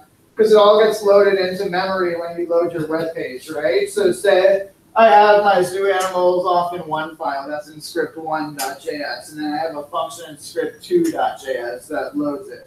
Yes, you can do that. You can load in data in one file and then have your script manipulate it. That's my question. If you have 2 different files and you go log array and then list, how do I know it's grabbing that list? What if there's other lists? Exactly, and Like, and how does Wow, that? you guys are very So analytical. how's this Yeah. being defined? because Big it defines question. zoo animals later on. Yeah, you're defining this. You're giving this list a name, zoo animals. So unless you have 2 different lists that That's what I'm both have saying. this If there's another list, does it like override it? yeah, it will override it. So yeah, so if you have another list with the same name, it will override it. So you want to Within the avoid. script, though. There's another like array within that. Hold on. What is called zoo animals? Because that. Yeah, so you can override it. You can have the zoo that animal. list only exists inside the. Yeah, that's what I mean. So it has to exist within You don't the. Sorry, what's your question? You're wanting to know does it exist with. So this list variable will only exist within the function. Instead of zoo animal, you can call that array list also. You can still use it. Yeah, but you will only have access to these arguments that you're passing into your function from within your function. Okay, makes sense. Sorry, Martha, we got ahead of ourselves here. You asked a really good question. So that's good. Snaps in for Martha. Martha, come on, you're not done. All right. So line 1. Let's start with line 1. Or line 14. What is line 14? So you create your variable with your array. It's called zoo animals. Two animals, and you set it to an 4 array items. of 4 items, which are strings, right? Yes. 2 animals. Okay, awesome. Snaps from Martha. Who wants to do line 17? Melvin. I'm Come sorry. on. Okay. It's fun. It's fun to stand up here. Sure. Jonathan does it all. Yeah, I do it all day. I'm You get okay. paid for this. All right. So going into the next portion right here. the for loop we define a system variable at I starting at the 0. So long as I is less than the length of the zoo animals array, it'll keep generating the contents of the array. And once it does so, it'll go to the next one until I is equal to the same length of the array. Awesome. Everyone get that? Not clicking yet? It will. We're iterating over this array. This array has 4 items in it. We're going over each of them and printing them out to the console. So I go, here's my array of zoo animals. Okay, item 0, let's take that. Let's follow this set of instructions, print it to the console. On to the next thing. Index 1 of zoo animals, that's rhino. Take that, print that to the console. On to the next thing. Item 2, that's giraffe. Take that and print it to the console. So we're done with our whole array, right? Make sense to everyone?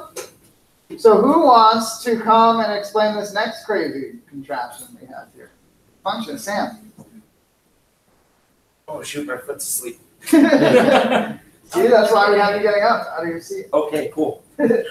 All right, so this defines a function. It's called log array, and this is the argument. List, like we were saying before, list only exists within the function. All right, so function basically says like your person who does your taxes says, in order to do your taxes, I need all of your W-2s and all that stuff. List needs, or a log array function needs a list in order to do whatever it needs to do.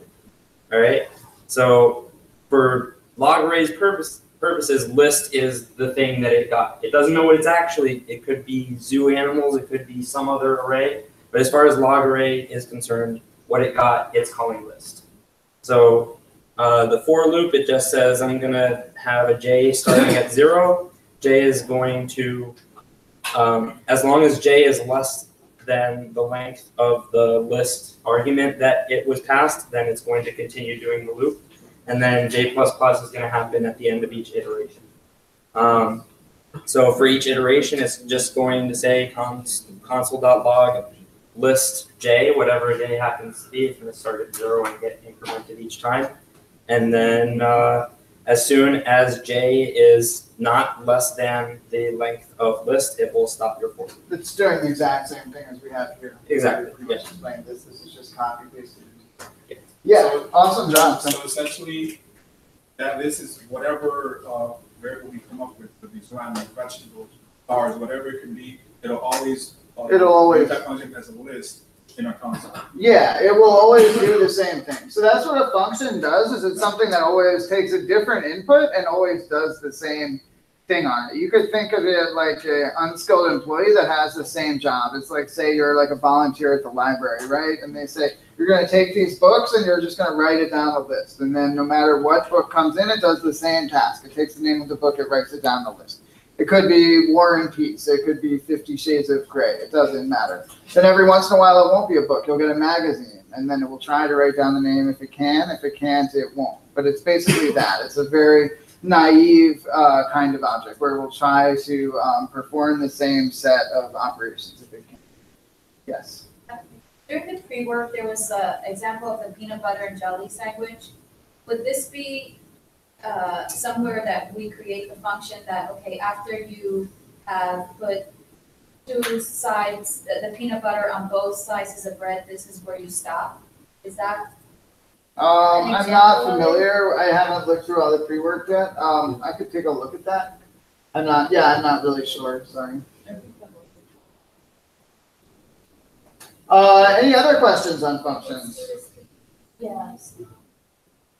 Yeah, I'll take a look at that and get back to you, Jackie. Sorry, I'm not familiar. Okay, so we're going to press on here, guys, if there are no questions. Yeah. So what if we've looked at looping so far, right? So what if I want to add in some more complicated kind of logic in my loops? What if I wanted to put an if statement, say, inside of one of my loops? Do you think we can do that? Sure we can. But do I really want to? Yes, we really do. Yes, we do. We want to. So say I have an array. We've done vegetables already. This time, let's do fruits. All right, everyone, what are your favorite fruits? Passion fruit. Wow, you guys are such opinionated fruit eaters. Okay. Mango. Is it avocado a fruit? That's yes. Avocado. Okay, passion fruit, mango. What about star fruit? Star fruit? Okay.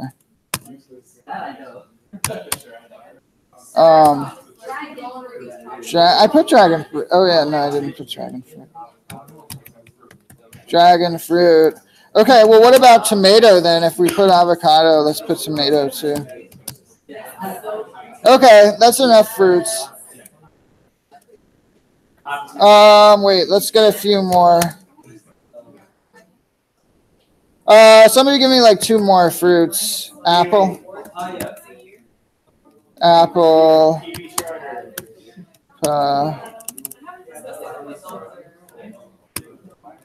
Papaya. Okay, and grapes, and that'll be enough.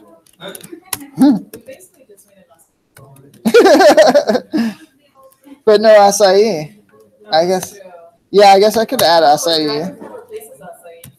Does it? I guess it's yeah. It's anti. Is that how you spell acai? Yeah, I think it is. Okay. Yeah, it has the special I.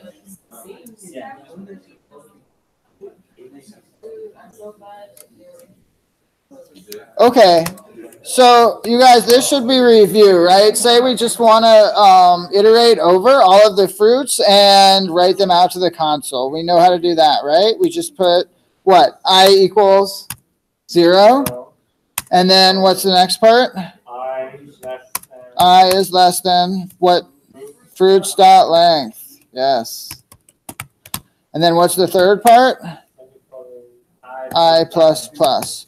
And then brackets. And then I'm just going to console log my I. Fruits I. Wait, so then what happens if you only use 1 plus sign? Like, what if you forget to? Then it will do nothing. And it will. I tried to show that to someone else earlier on the break, and I crashed my computer, so I don't want to repeat that again.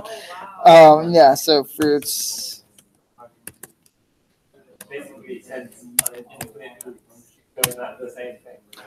Okay, so this should be a review for everyone, right? It just prints out our list of fruits.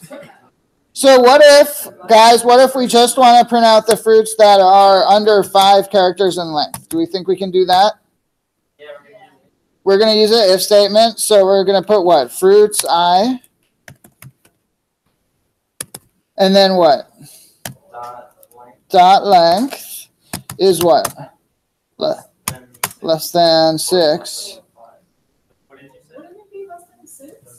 Yeah, to make it 5 or less, then it would be less than 6. Whoops. And then this, I just need to copy paste up to here. To X. Paste this in here like this. Okay. So now it only prints out the ones that are 5 characters or less. Now, if I want it to be 6 characters or less, I just, change this 6 to a 7, right? Okay, so now you guys can all see how we can add conditional logic to our loops.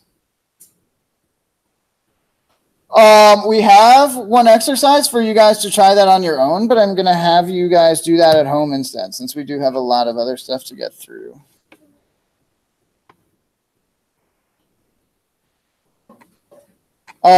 We do have an alert activity. Let's go over the other activities that we have for you guys today. So 20 hard loop.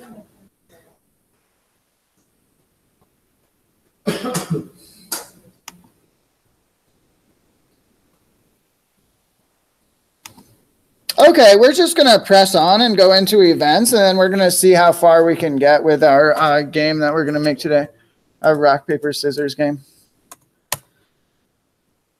So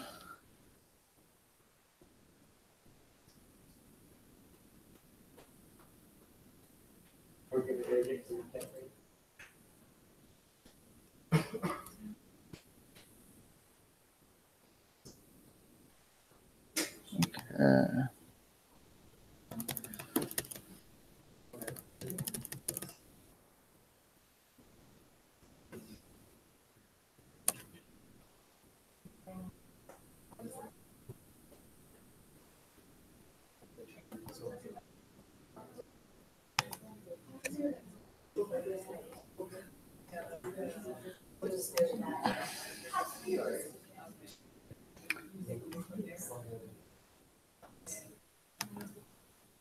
Yeah, I know from here.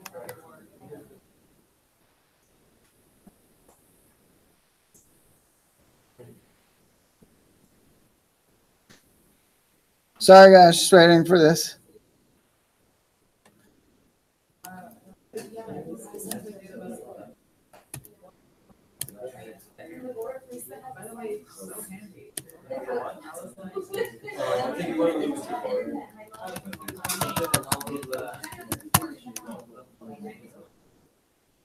Sorry guys, just trying to get the slideshow to work.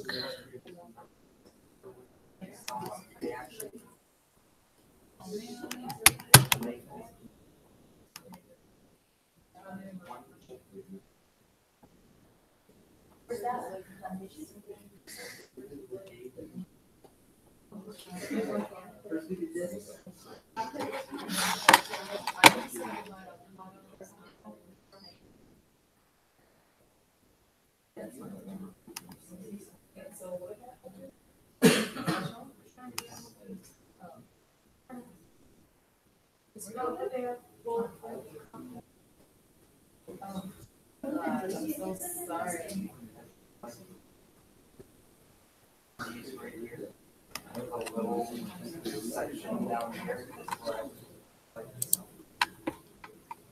Yeah, I know exactly. Yeah. So do you have to fix some of that to get to that part, maybe? Okay, guys, so I'm just going to be talking a little bit here. I apologize, the slides aren't quite where I would like them to be, but we're going to be talking now about browser events. So we've talked about functions, right? We've talked about variables, we've talked about if statements, and we've talked about loops. These make sense? Is that strange to anyone? Anyone not understand any of those things? Variables, loops, if statements, functions? Oh, it's because it's loading the slide. Oh, yeah, I was thinking the same thing. I'm like, what's going on? Yeah, no, I just wanted this open just so we could have a website to sort of play on. We could even do something a little bit simpler, like maybe our homework would be a good. The JavaScript one? No, I was going to use the. Yeah, sure. Why don't I just do your homework for you, Maki? Yeah, I'm not that gullible. I'm not that teacher that's like, oh, sure, I'll just do this for you guys. Yeah, it was worth a try. I mean, I can't take that away from you. Okay, no, we're going to do our week 2 homework, and we're going to be adding some JavaScript events to it. So Bootstrap, yeah, we'll just do the Bootstrap homework. That should be fine. So we've talked about JavaScript as the third layer in front-end web development that adds in interactivity. So the way most of this interactivity works is not through the console interface as we've seen, or not through some of the other interfaces we've seen, but it usually works by clicking on things in web pages, by pressing buttons in web pages, what are known in the browser as events. Does anybody know, or would anybody like to take a guess what events means in the context of front-end web development? What a browser event is? Somebody back there? Like when there's a mouse click or when the page loads?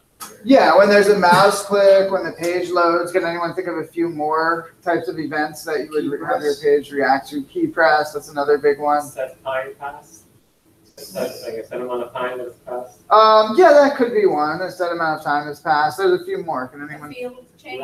Field change is a good one. What was that? Grabbing an object and moving. Yeah, you can like grab an object and drag it around. That's another one. What about scroll? That's another important one. Mouse over, another important one. What about window resize? Like we're playing with our responsive layouts, resizing the window. You can have JavaScript that fires when you resize the window to you. Can you apply some of those animations just with CSS? Yeah, like you mean what, when the window like mouse resizes? over, or like scroll, something like that?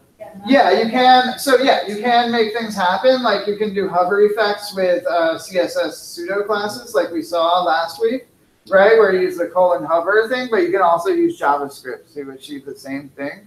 And sometimes it makes more sense to use CSS, and sometimes it makes more sense to use JavaScript.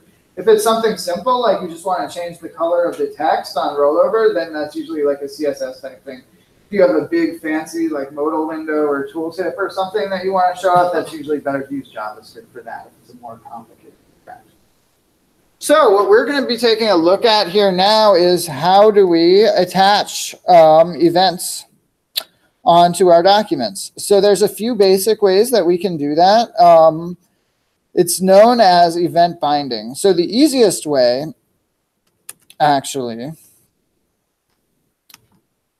is just, I just want to make sure this is the right.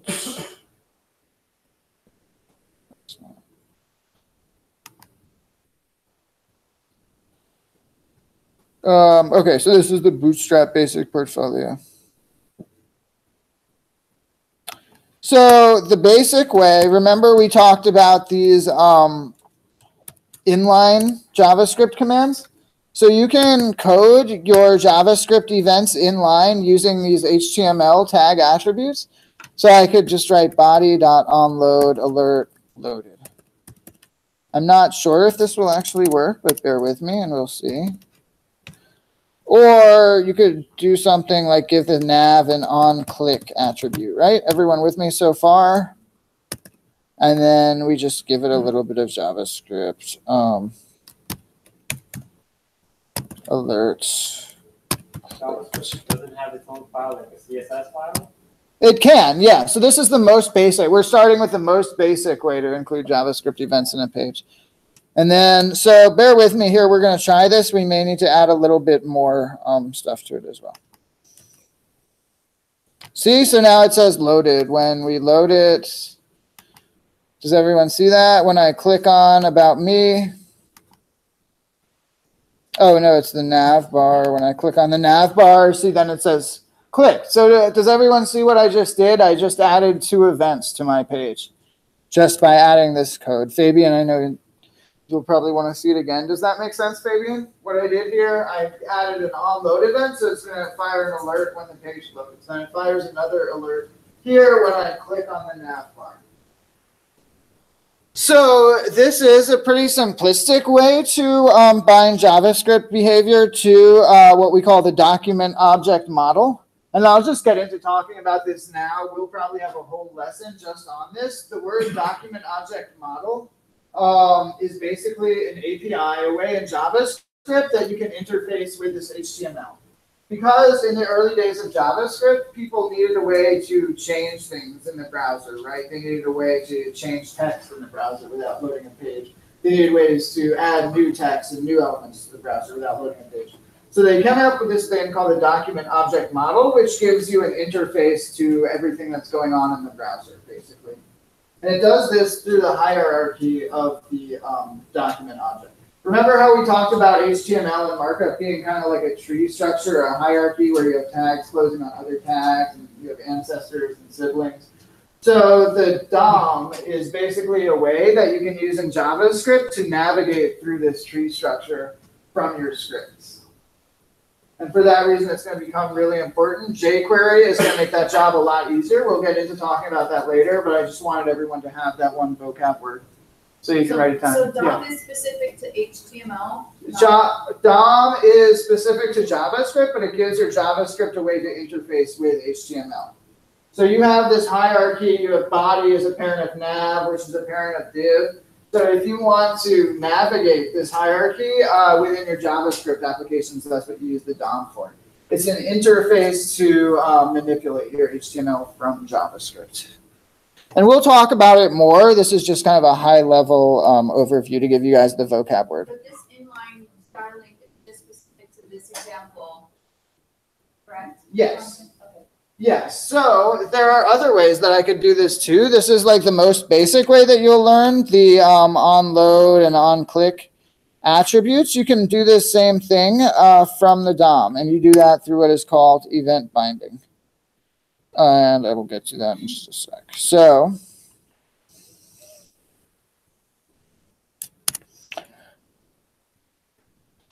much in the same way,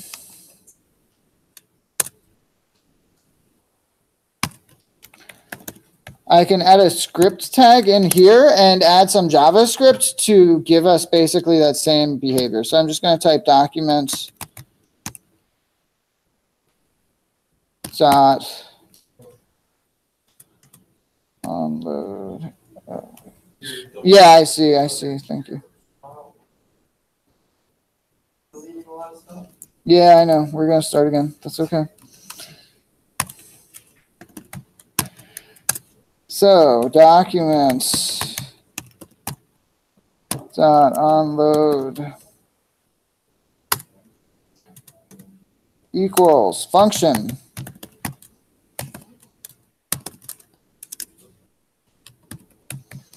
Alert.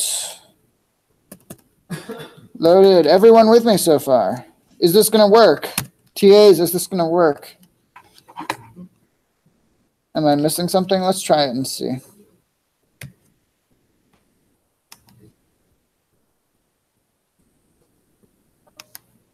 No, it didn't work. So let's try to figure out here what didn't work.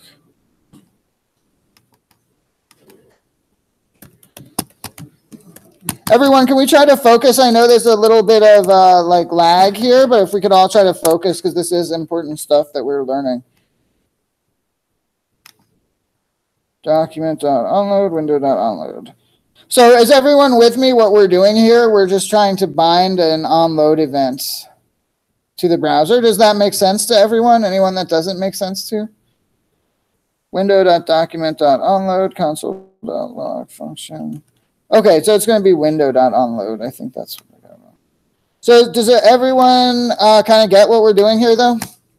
Okay, so we're just going to try it one more time, and hopefully this time it will work.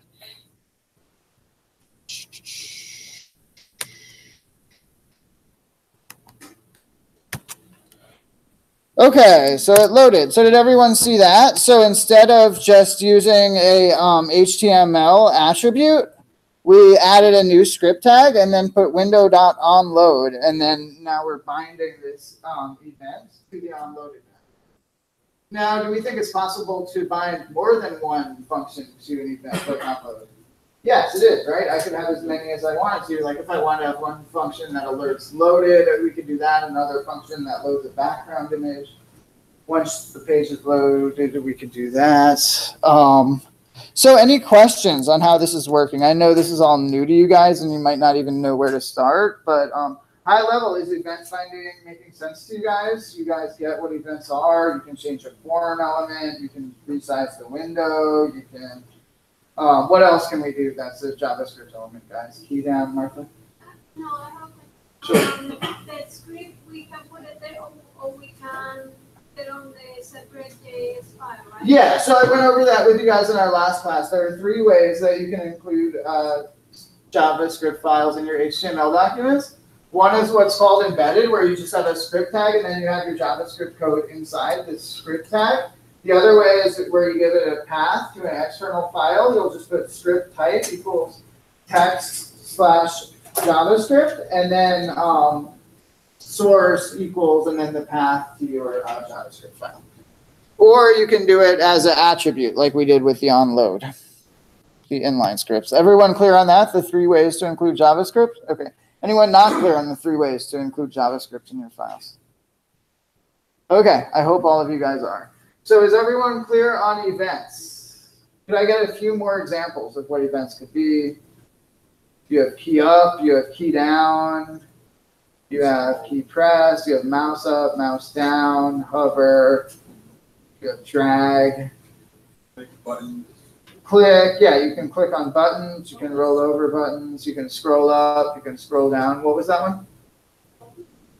So focus, yeah, that's another good one. You can focus in, like when you click on a text field, you're giving that text field focus. That is an event too. Also blur, like when you go off of the text field and take the focus away, that's called blur. That's also an event.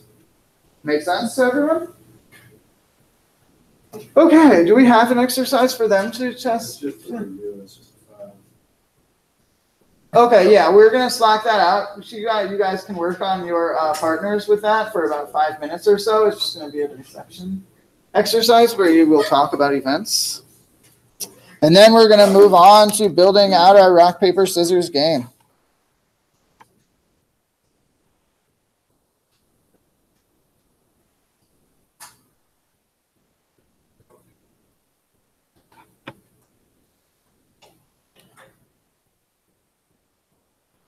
Okay. Yeah, it's the 21, the events examples, right? You guys are sending out? Okay.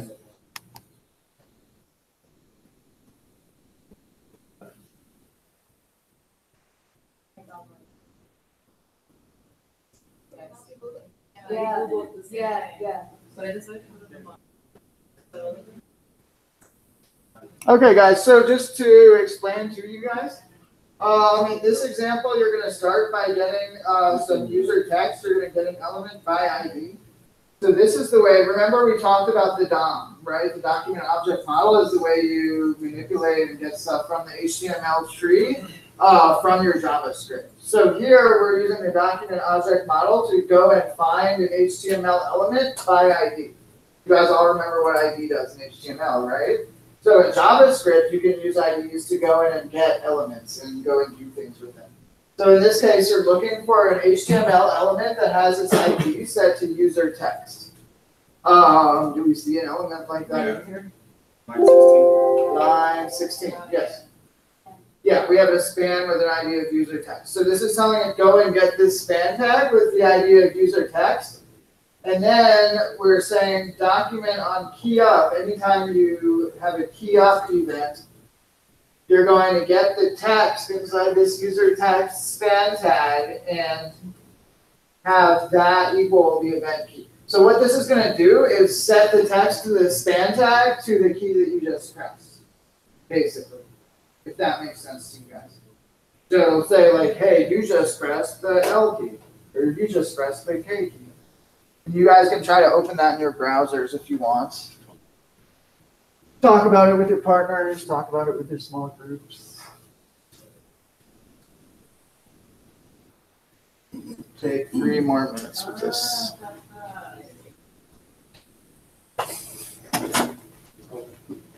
So what is event.key going to be if you don't get a key but something else? Well, this is just for the key up event. So I think, null or something? yeah, it will be null. Or some keys have a key code, even if it doesn't have a letter, like the shift key, the control key, the alt keys, those all have key codes. Especially this one, like the up key. Down, left, or right, it wouldn't. No, but I mean, what goes up must go down, right? So if you push down on a key, you're eventually going to have to let it up. In the browser, if you press down or you left arrow, right arrow. Yeah, but it's not the Yeah. It's any key you press any key. once you let it go. Once you let it go. So the key up, so you have 2 separate events for your keyboard in JavaScript. One is key down and one is key up. So like, yeah, whether you're pressing down or up, which is important. Like if you're making a game or something, there'll be a big difference whether you're doing something when the key goes down or when the key goes up. Is the mouse considered a key? No, that's considered mouse down. That's like something separate. Yeah, I thought it was on the up.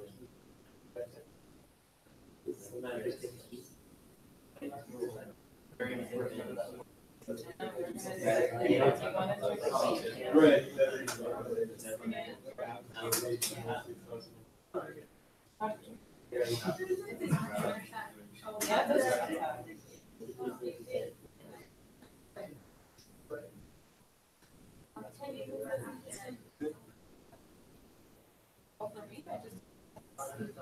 Oh, interesting. Space doesn't have any.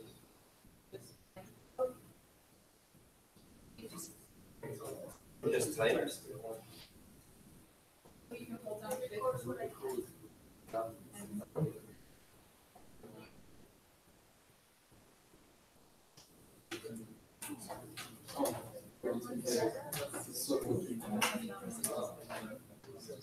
Has everyone gotten it to work in the browser and stuff? Awesome. Yeah. Can you become more specific? Like, I push any key and it'll give me the key. Yeah. How do you just keep it to just arrow keys or just, letter keys, for example, or like numbers? That is a great question. Think about it. See if you can come up with the answer. Figure out how to put like the Lego pieces together in your head, and I can get with you on that after class. He said, like, what if I want to make it just like arrow keys? So I'll make it say, hey, you push the up arrow key over that, but limit it to just that and have some of the keys be ignored. So there is definitely a way that we could write that into our application. I want to come back to that though. What? One key press. What? One key press is specific to a key. Yeah, well, key press is one event, right? So you have on key down, that's one event. It gives you back a key code. I'll get to you in a second. It gives you back a key code. So the way that you would do that, you would give it like an array of the key codes, and then say if this key code is in the array, then do something. One of these that you're about. What's that? Function for that specific key. Yeah, right. Yeah. Get that back. What was your question? Okay. Okay, guys. So this is just appetite whetting. We're gonna get to cover all of this stuff in much, much more detail. Do you guys want like another minute to look over that, or are you pretty good? You ready for what's next? Ready to make a rock, paper, scissors game? Okay, so let's do it. So we talked a little bit about pseudocoding. You guys seemed a little bit confused. So now we're gonna have a chance to see pseudocoding in action. So let's all pretend that we are at work. Okay, I hired all of you guys for a job. Such awesome developers. And then this is our morning scrum. We're sitting in our morning conference. And we say, I have this awesome idea, guys. We're going to build a game today. And it's going to be a rock, paper, scissors game. Do you think we can do that? Is this crazy pie in the sky thinking? No, I think we can do it, right? We're a powerful team of powerful full stack engineers. I think we can do it. How are we going to do this, guys? Well, to request input from the. Okay, we're going to request input from the user. So that would be the first step of our pseudocode. And we kind of already know how to request input, right? Because we did this yesterday. So we're going to do a prompt. And what are we prompting input for what? What are they choosing? Right, R, P, or S. Prompt. So that's step number one. We prompt them for input, rock, paper, scissors. Then what? We randomly generate a rock, paper. Okay, so then randomly generate opponent's choice. Okay, what's next? Compare the two. Compare the two. Now, it won't be as simple as just comparing. Because, okay, so we'll compare them. That's the first rule, is if they're the same, then that disqualifies. And then we start again, right? So that's the first rule. So if they are the same,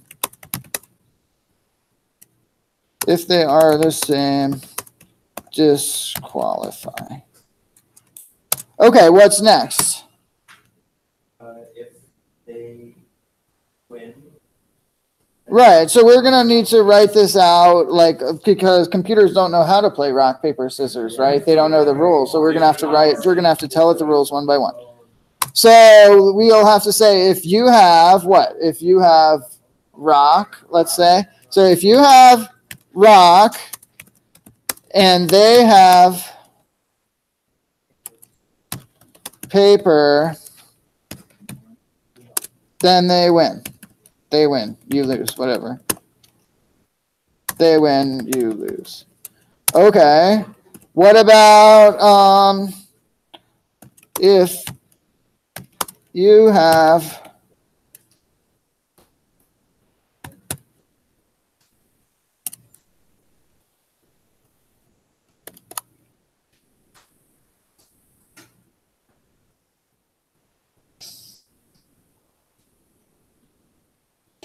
So, okay, you guys have to tell me. I can't think and type. If you have rock and they have scissors. If you have rock and they have scissors.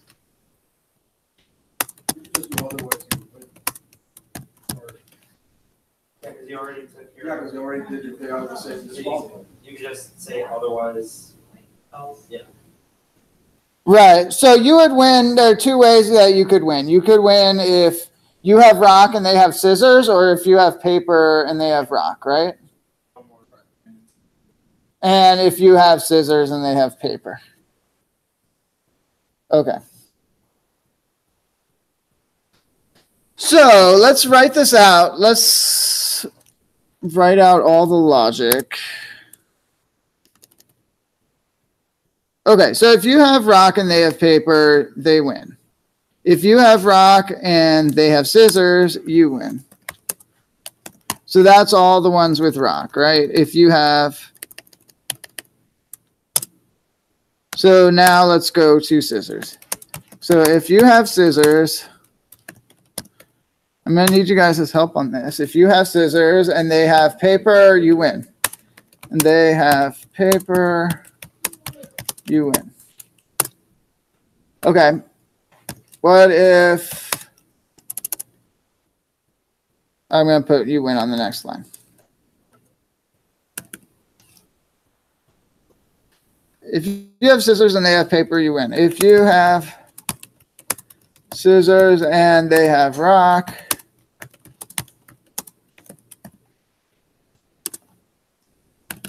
you lose.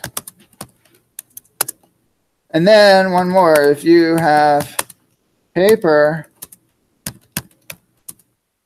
and they have rock, you win. If you have paper and they have... Wait, say that again. If you have paper and they have rock? Yeah, so there's going to be some... Okay, so that is true. If you have paper and they have rock, that's the same as if you have rock and they have paper. But you have to specify. Yeah, no. So let's keep it simple for now, and then we can try to find ways to disambiguate it and make it more concise. But let's keep it simple now, so to make sure we get all the edge cases. And this is just to sort of show you guys how pseudocoding works. So if you have paper and they have scissors, then you lose.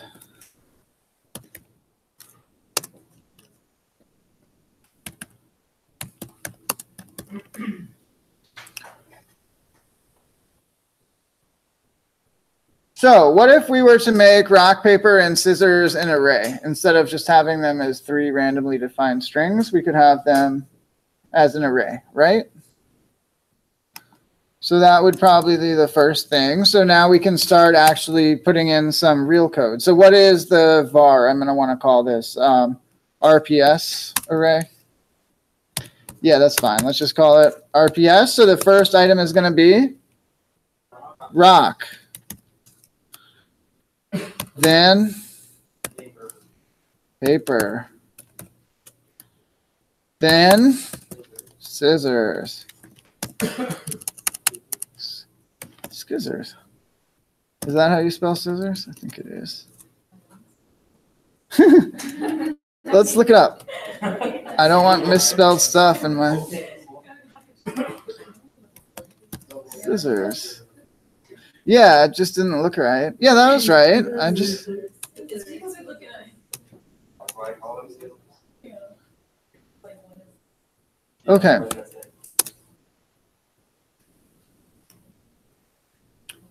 So it's going to prompt them. So now let's make our prompt a real prompt. So we will call this what? User choice.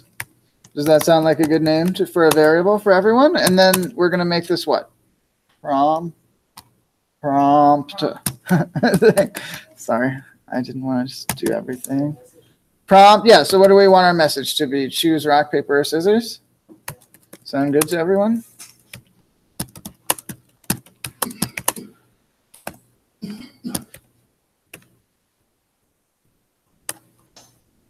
Choose, not choose.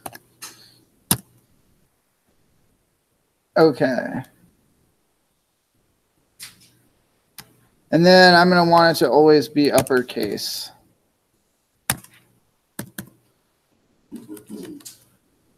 Right? That makes sense. Okay. So now, anyone want to take a guess as to what we do next? How do we randomly generate? Yes. There's a function called math.random. Yes. So that is exactly right. We're going to leave this in. Sometimes we can leave our pseudocode in as a comment. By the way, comments in JavaScript, there are 2 different ways to write them. Let me show you guys that now. That's a pretty important thing to go over. So if I want to make a comment in JavaScript, I can start my comment with these two slashes, just like this. If I want to make a multi-line comment, what I can do instead is put a slash and then an asterisk. So I'll do like slash, asterisk, some text, blah. Yeah, it's exactly the same as CSS, blah, blah, blah. And then you just end it the same way as in CSS too, like that. So I'll leave this in here, randomly generate. So to randomly generate the opponent's choice, we'll declare a new variable here, and we will call it opponent choice. Opponent choice. And then we're just going to randomly choose. Yeah, so here's how we're going to do it. We want a number between 0 and 3, right? So it's going to be math dot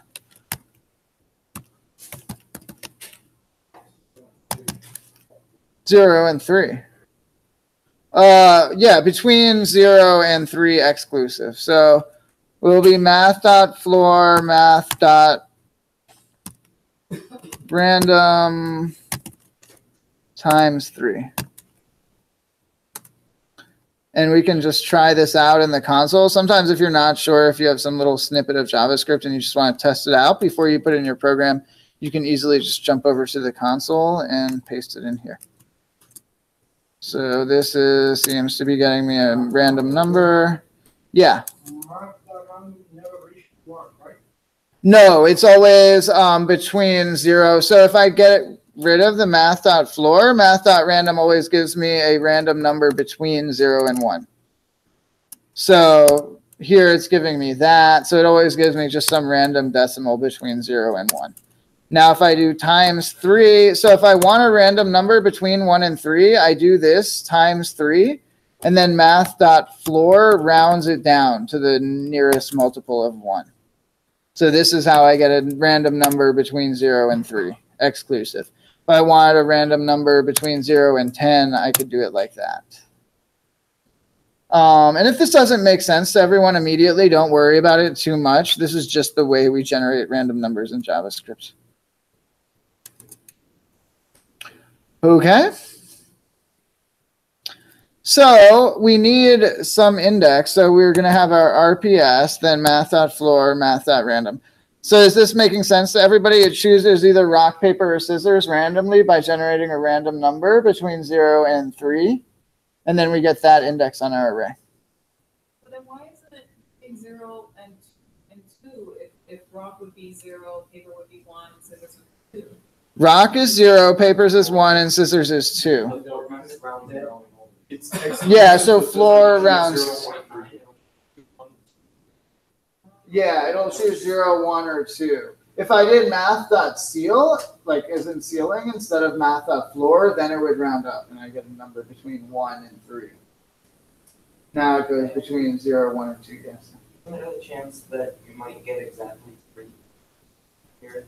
No, it's always going to be either 0, 1, or 2. Yeah, here, I'll show you guys in the browser again. Does it in math.random generate a 1? No, it'll always be between 0 and 0.99999, but it'll never be a 1.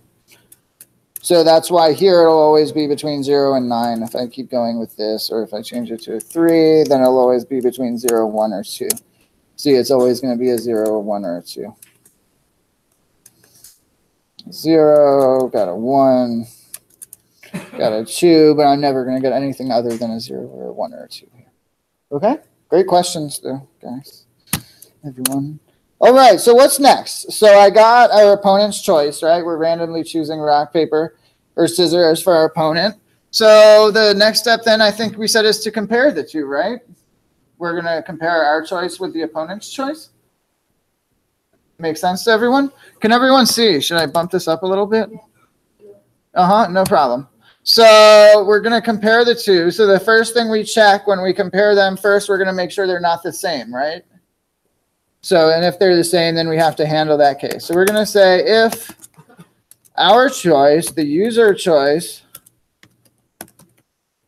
is exactly the same as the opponent's choice,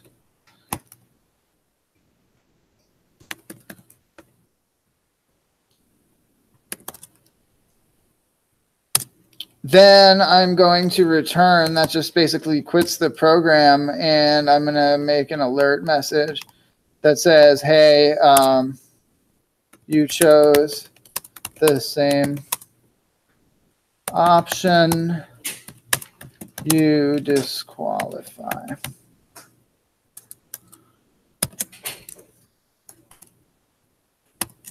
Okay.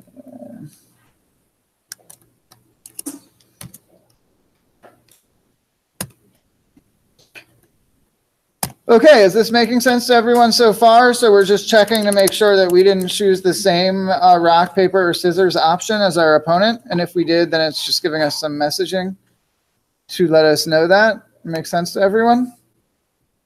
Everyone good with that? Okay, cool.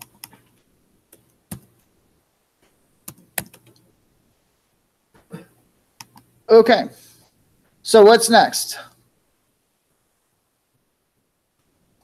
Anyone?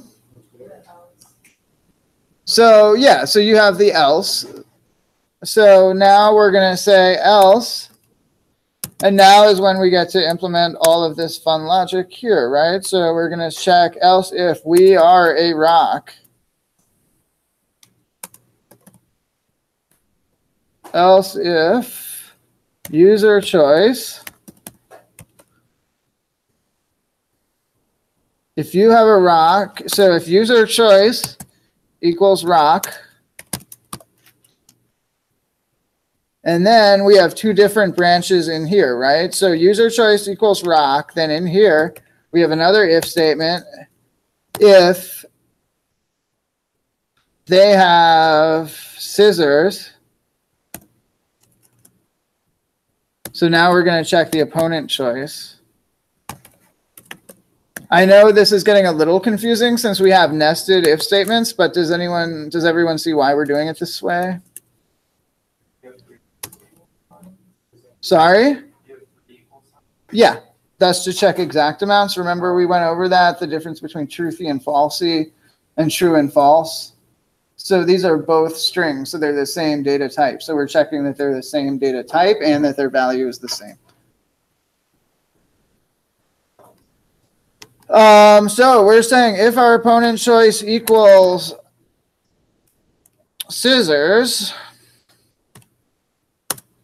and this should be a string, the rock should be a string. If the opponent choice equals scissors, and if our choice equals rock,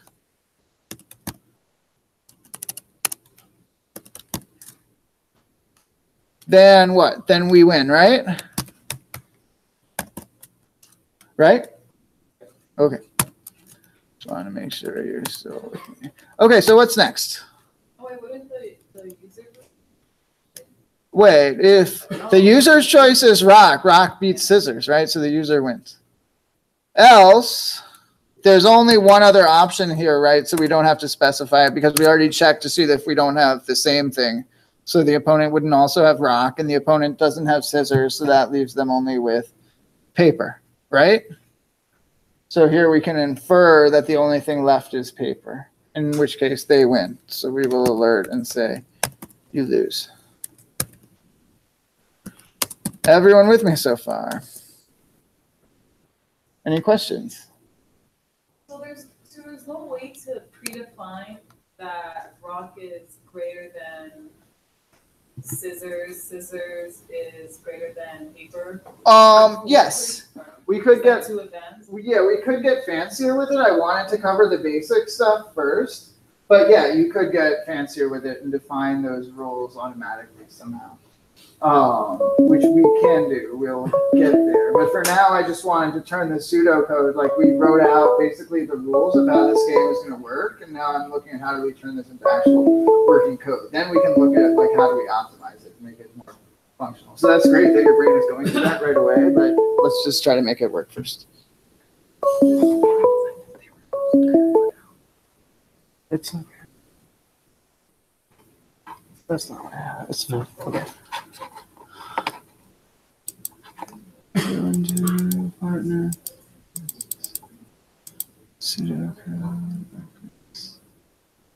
Okay. So you guys will get an opportunity to work on this by yourselves. I'm going to leave it up to you guys, actually. Do we want to continue to work on this as a class and get it to work, or do you guys want to work on it on your small groups? As a class. Okay. Yeah, that's what I was thinking. I prefer to do it as a class, too. So we'll continue here. So what's the next one? We've handled 3 branches out of our thing so far, right? So what's next? First of all, let's go over what we've done so far. So let's start at the very beginning. Who wants to tell me what line 1 does? Declares a variable. Let me make this a little bigger for you guys too. So line 1 declares a variable, and the variable is what? It's an array, right? And it tells us rock, paper, or scissors. It holds our rock, paper, or scissors. Then line 2 does what? It gives us our prompts, right? For our user choice. So that's where we get the user input. We get to choose, is it rock, is it paper, or is it scissors? Then we randomly generate our opponent's choice on line 5. We just randomly get one of the 3 items, right? You guys were all with me and paying attention when we did that. Okay, awesome. So now we go into our if statements. If our choice is the same as the opponent's choice, then we disqualify, right? Because we can't both choose the same thing. So if they're not the same and our choice is rock and the opponent's choice is scissors, then we win. Otherwise, we lose, because then we know that the opponent chooses paper and paper beats rock. So then we know they lose. Now, what's next, right? What if we choose something different? What if we choose rock? Or I mean, what if we choose, like, what else, guys? You guys have to think for me. Yeah. Yeah. Opponents. Yeah, no, that's a good point. Sometimes you add extra things. Yeah, you're absolutely right about that. Okay, so what's next, guys? What's the next use case we're going to code for?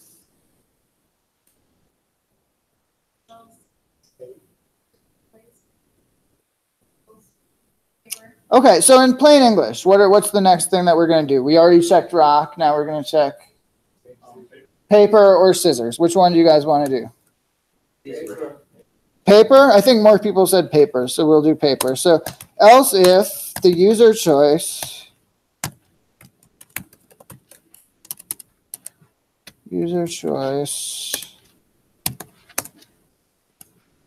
is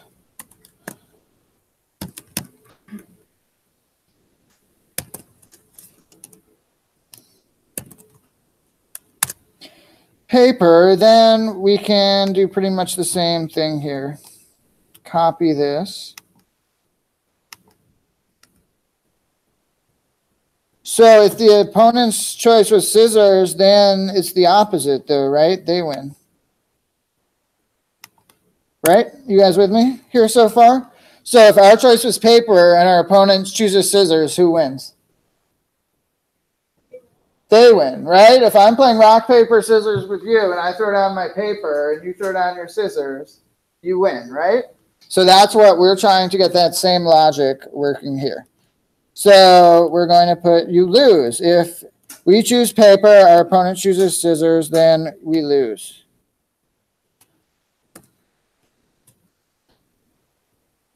And then we're going to put you win here. Okay, so what's next? What is the next branch in our logic? Yeah, I know. It doesn't really matter. It's still going to tell us the right winner and loser. It just says it slightly differently. And we'll get to that. And we will get to a uniform way of handling them. But what's next?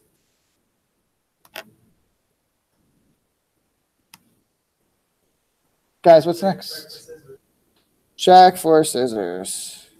So let me just, if you have scissors and they have paper, I was just looking at our logic. Okay, so now we're just going to check for scissors. So we're going to put else, and we know that this is the only other case, right? We don't even really have to specify it because we know that scissors is the only thing left that we could have, right? Because we've already used up the 2 other options for our choices, right? We have 3 choices for things that we could choose. We could choose rock, we could choose paper, or we could choose scissors.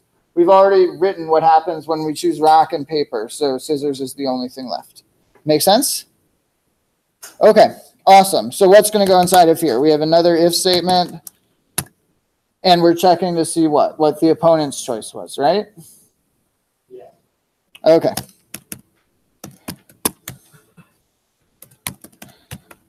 So if the opponent choice is paper, do they win or lose?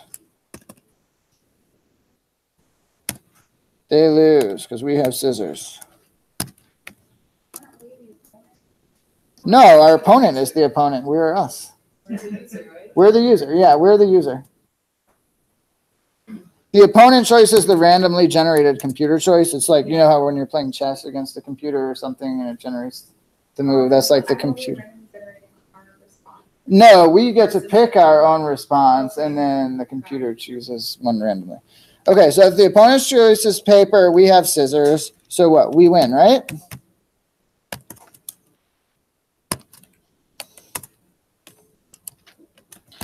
We win. And then there's only one use case left, right? That is if we have paper and they have rock. Wait, so we have scissors, they have paper, we win, they have rock, we lose.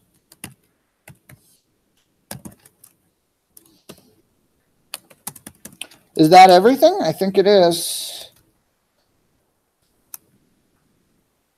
So let's put in some comments here so we can see what everything is doing a little bit more quickly.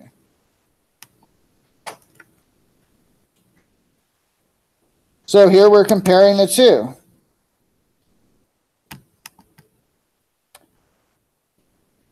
If they have, would anyone like to come up and help me with this? To help keep you guys, are you guys having trouble like following, or is this making sense kind of? Yeah, I just thought we were going like ourselves with accessing the website. No, I'm saying the word you, but it's like, I was thinking it'd be like us playing the game versus the computer. Sorry if that wasn't clear. And I mean, I agree that could have been clearer. I would think like the user is the person playing the game versus the computer, the opponent. Okay, so if they're the same, we disqualify them. I mean, is this clear? Can everybody tell pretty much the logic and what's going on here if you guys all came in and looked at this program? So let's try it out. Let's just try running it. I'm going to just comment this stuff. This would be saved as a JavaScript file, and then we could put it in an HTML file. So the way that this would work, typically if we wanted to, well, I'll just run it from the console now, and we can cover that later. So this would be JavaScript. JavaScript can be included in HTML in the three ways that I described. One is to have an embedded JavaScript file inside a script tag, or you can have an external reference to a .js file, or you can even use the HTML attributes to have inline scripts. Did everyone get that? Did everyone write that down? Make a note on that? The three different ways to include JavaScripts in your HTML file. You can embed it, you can externally link, or you can use it inline. Okay, but for now, usually the easiest way to test out some JavaScript is just in the JavaScript console, which is what we're going to do now.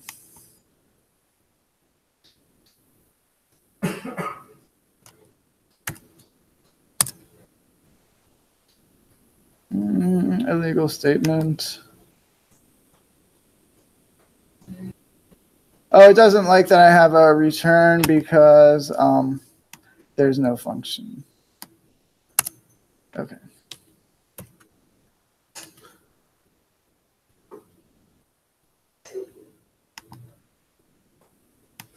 Okay.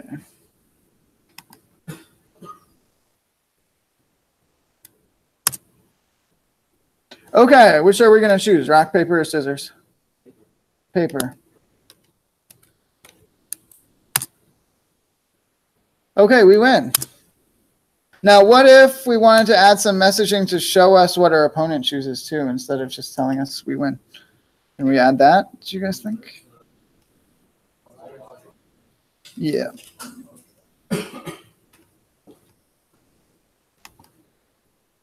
So, does anyone want to come up here and help code? Like, show me, at least show me on the projector where we're going to add these messages. So wouldn't you add like a plus sign within the alert parentheses and then add That would be one way to do it. We could do that for each one of these. Another way would be to just put another alert here on top that said your opponent chose whatever. So let's try just doing it this way because I think it'll be a little bit easier. So we'll just put alerts.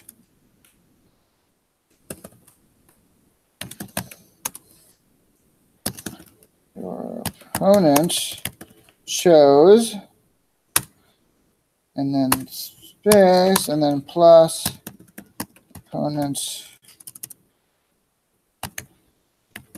choice.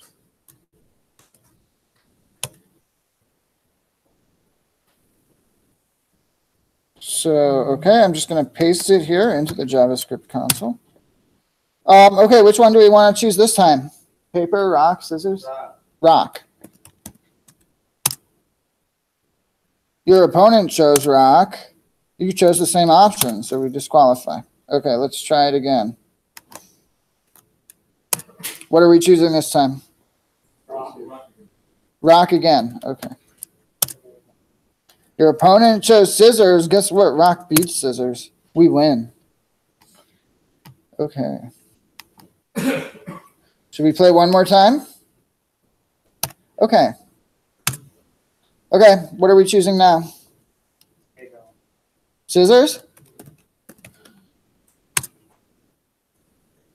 Oh, they chose scissors too. We chose the same thing. We can't do that. Okay. Let's do it again. Okay, what are we choosing this time, guys? Paper. Paper. Oh, our opponent shows rock. We win again. We're killing it tonight on rock, paper, scissors. Sorry, what? Yeah. Well, to this? Okay. So, yeah, so we'll go over this again. So would anyone like to come up here and go over this like line by line?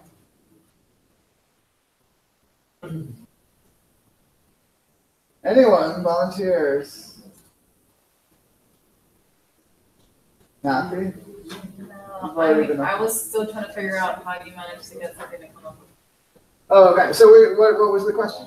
I'm sure. No, because on line 7, for a moment there, I thought, oh shoot, that's all the way at the top of the code to send you. But prompt came up first, and then that came. Yeah, so prompt comes first. I put this right after the prompt. Yeah, I just didn't pretend it. Yeah. Okay, so let's start from the very beginning, guys. What does line 1 do? Defines our array with a rock, paper, and scissors. So then line 2 does the what? Prompts the user, saves our user choice as a string variable. It puts it to uppercase. So if they type it in lowercase, it'll get changed to uppercase. So then line 5, what does that do? Yeah, so it chooses at random one of the rock, paper, scissors out of these by generating a random number from 0 to 2. It picks out one of these at random. Make sense to everyone? Okay.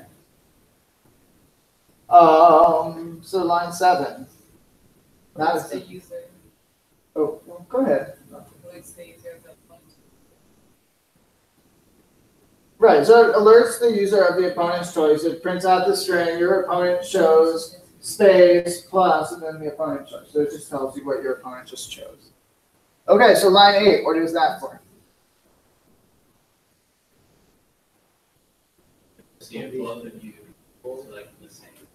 Right, it checks to see if you both selected the same option. We've all had that happen when we play rock, paper, scissors. You guys both throw down a rock or something.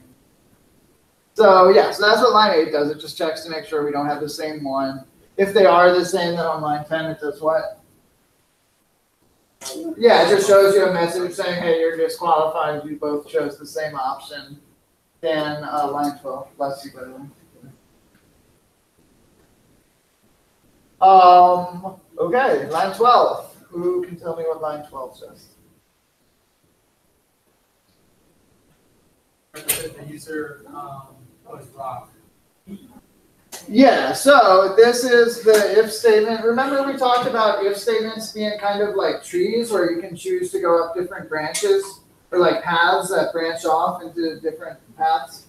right? So we're branching off down this path now. Say we chose rock, so now we're going down this path, and then there are two more branches that our path branched off. We have the eventuality that our opponent chose scissors, or they could have also chosen paper. They wouldn't have chosen rock because that would have already been handled by this thing up here, right? So we have these two options available to us now. They could have either chosen scissors or paper. So we handled both of those two options with either a we win or we lose, right? So then, yes. Question. Yes, paper. What we do is calling the operating code what he chooses or what we choose or the computer choose. If we do the code for the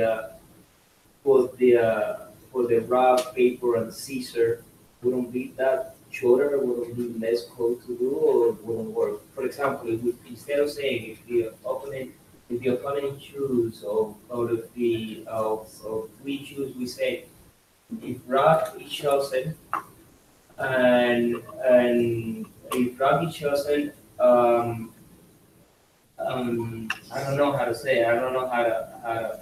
But if we instead of doing the code for the opening choice or for the or for which is the opponent or the computer, right? It's used. So there is two choices for the opponent. He has three choices and right. We have three choices. So he has three choices. One of them we already checked against, because if we both choose the same thing, if we both choose rock, we're disqualified. So right at the very beginning, I'm checking to see, hey, did we both choose the same option? Because if we did, then we can't play the game. We're both disqualified. It's a tie game. So that gets rid of that option there, right? So then you're only left with two options. In the event that we chose rock, that means our opponent could have either chosen scissors or paper. They wouldn't have chosen rock as well, because then they would have already been disqualified. So you can't get to this point in the logic and have both players have chosen the same thing. I'm not sure if that answers your question or not, or if you're trying to ask. Well, what I'm trying to say, what if we go by the rock, the paper, and the scissor instead of going by the person, by the opponent? So, for example, if we say rock instead of saying opponent, or instead of saying, we say if rock choice, if the choice is rock, and the well, how do we differentiate? Because they're two different players that are both choosing one of the three options, right? So the rules of the game are you have two opponents. Each of the opponents chooses one of the three options, either rock, paper, or scissors. So we have to come up with eventualities. We need to handle use cases where either of the two opponents could have chosen any of the three options available to them. So I need to write code to handle what happens if I choose rock and my opponent chooses rock. I need to write code to handle what happens if I choose rock and my opponent chooses scissors. Any permutation of those three sets we need to handle with our logic, right? So the question is, how do we handle these in the most efficient way to cover all possible use cases with the most efficient amount of code? We haven't really solved that problem yet. There are still ways to make this application more efficient. We're just talking about how do we get there and how do we create something like this. So there are ways to make it more efficient. I'm not sure if you're thinking about the whole picture, but it's definitely good to start thinking about things in that way. How do we make things more efficient? Russ, did you have a question? Okay, so let's press on, guys. So how is this? Anyone else have questions on this? Yes, Madison.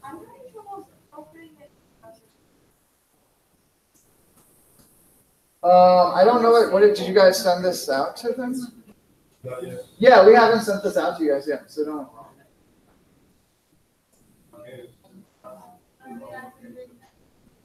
Wait, so you typed this in your browser? Okay, you typed it in Sublime. So if you typed it in Sublime, what we did was we just pasted it into the browser, right? So you're going to go to your browser. You're going to open up a JavaScript console window in your browser, and you're going to paste it in. Does that make sense? Did everyone hear that? Console, yeah. So you remember how to get to like your Elements tab? You have console next to that. Was anyone else not clear how to get to the JavaScript console? Everyone, please, because I've told you guys to do this in previous classes. Guys, everyone, I want you guys to all open up your JavaScript consoles in your browser. Type 2 + 2 = 4. Type 4 + 4. Find me what is 67 times 7,232. Oh, sorry. 67. 67 times 7,242. 67 times 7,242. 485,214. Okay, cool. Did everyone make that work in their JavaScript consoles? Madison, are you there yet? Yes? Okay, perfect. I don't want anyone to tell me they don't know how to get into their JavaScript console or say JavaScript console. What's that? We didn't cover it because we just covered it right now. Okay? So let's press on. Let's see if we can make this program a little bit more performant. If everyone thinks they understand, does everyone understand how this works? Like 1 to 5, are you guys like a 3 or a 4 on how our rock, paper, scissors program is working? Okay, perfect. So what do you guys want to do now? Do you want to get into your small groups and discuss this? Do you want to make it a better program? Better? Yeah, make it a better program. Yeah. What do you do? Let's say you're doing this like a project. Will you do this first? Will you do the HTML first? Will you do the CSS? So the pseudocode was a good way, and that's why we did this exercise, because I wanted you guys to see how we write things in pseudocode. Sometimes it's good to get your plain English logic there first, so you don't get confused. So I'd say, hey, I'm making a rock, paper, scissors game. Let me remember how I play rock, paper, scissors. Okay, rock beats paper. So here's all the rules. So I get clear on all the rules. I write out all the rules in plain English, and then I go through and convert that to code. Did everyone kind of see how we did that? We wrote out the rules in plain English, and then I just sort of went through and said, hey, okay, so how can I say this in code? So then, okay, so you know how after, like, you know, the alerts happen, but what if you wanted to keep going? Like right now you've been manually inputting and refreshing it so that it keeps prompting us, but how do you kind of use a for loop function so that it doesn't just stop after 1? Okay, that was an awesome question. Did everyone hear that question? She asked, like, how can we make this work so it will keep playing? Say we want to play another game after this. Can we put that logic into our application instead of just refreshing it and playing it again? Yes, sir. We are going to create a function, actually. Does everyone remember what function does? Function is just like a block of encapsulated logic, right? So we can take this whole block of encapsulated logic and just make this a new function. And we're going to call this function what? Rock, paper, scissors, right? RPS. What? Oh, yeah. Well, that's lowercase RPS. This is uppercase RPS, so it won't conflict. And it will be inside of our function, too. So I'm just going to make this equal a function. And it doesn't take any arguments in this case because we're giving it all the arguments that it needs through here.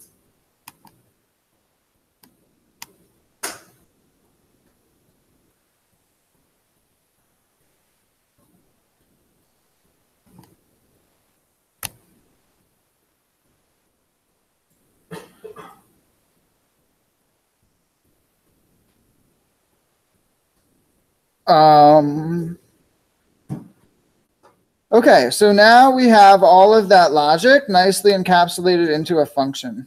By the way, there will be times when you're coding when you'll need to indent whole blocks of text to make them look good. So the way to do that in Sublime, I think, is just tab or shift tab. So now we have everything nicely aligned. So now let's say we wanted to make the game pop up like when we do something, like maybe when we click on the body of the document, it'll pop up our game, right? Does that kind of make sense to everyone? No? Yes? Okay, so we are going to write this. We're going to write document dot on click equals, and then we'll just give it the name of our function, RPS. So let's try this and see if it works. And we could actually make this into like a proper web page now instead of just pasting it into our console. Let's paste it into the console one more time, and then we can make it into an actual working website. Okay, so it's asking us for it once. Scissors. Opponent shows paper, and we win. Yay. Okay. So now let's say what happens when we want to play it again. Okay, nothing. So we're not quite there yet. RPS. Oh, Wait, what's that? window, not document. Oh, okay, should it be window? I don't think that's the only problem. Sorry?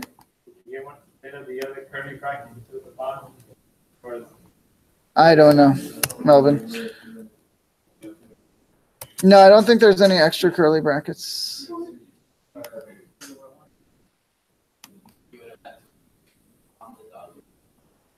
Yeah, guys. I think we have everything we need here. So let's try it again.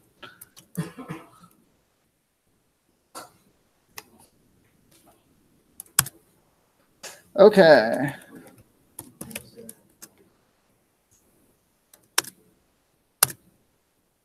We lose.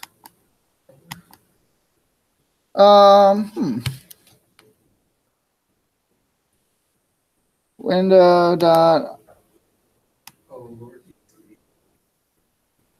See, usually I don't do things this way. I'll use jQuery and other event binding. Let's do this. No, that's not why. That is not why. That function earlier is if you click, it should go back to the same window. Should go back. It should repeat the same function.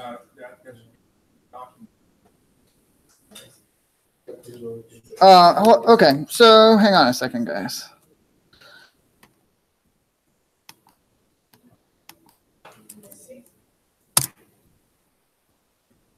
So now we're going to write documents.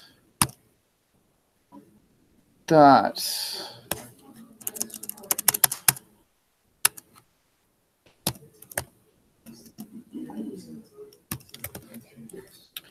First child. Dot bind.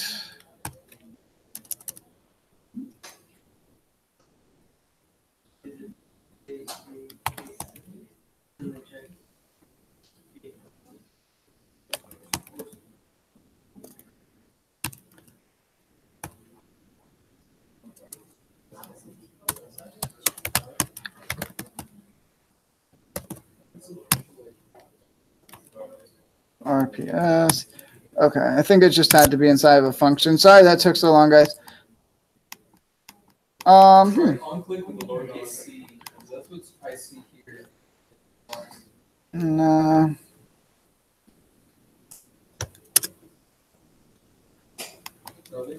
Okay, so what we're going to do here, guys, is we're going to make this into an HTML file. Okay, everyone with me? Okay, so we're going to make a new file, and I'm going to save this as what? Index.html, right? Right. Okay. What is the first thing that we put in our HTML file? Doc type. We're going to actually leave off doc type for now because I don't remember. We don't always need.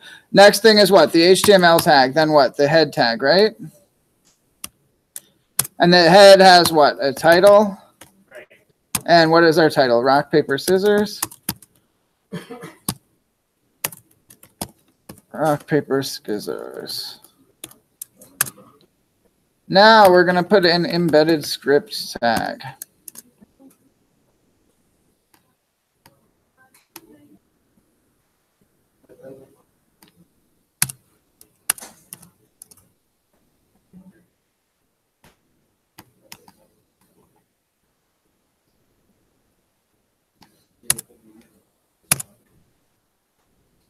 Okay, so now what do we need, guys?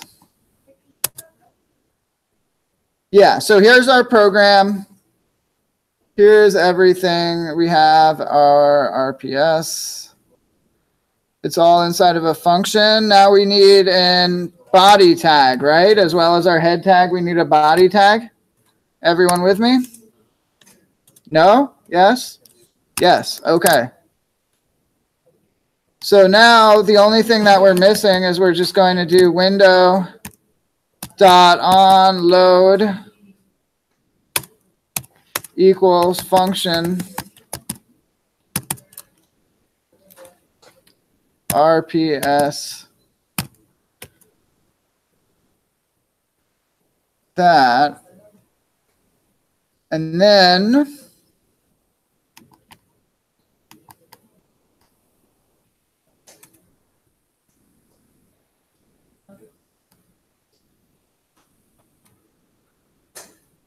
okay. So what do we think is going to happen when we open this? Is it going to run the program? All right, everyone who thinks it is going to run the program, stand up. Then you guys are going to be wrong. Come on, guys, you need your blood flowing for this. We've got another 8 minutes to go. Okay, awesome. Melvin stood up. A few of you guys stood up. So we have actually what we call an error here, which is why. Okay, a few of you stood up. I appreciate all of you who did stand up. Yes, yes. I appreciate the support, guys. Okay, so we have our RPS function. Let me just indent everything in here correctly. User choice, so this alerts them of this. This does this. Then we have these guys in here.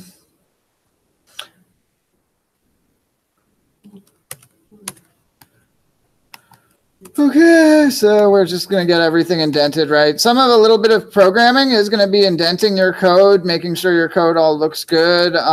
It's important to do this stuff. And while you're doing it, you guys should be reading the code, trying to figure out if there's ways we can make things quicker about this code.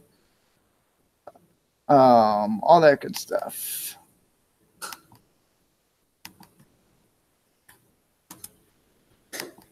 There we lose. Yeah, so there is one bracket missing. I don't know who said that, but you were right. Okay.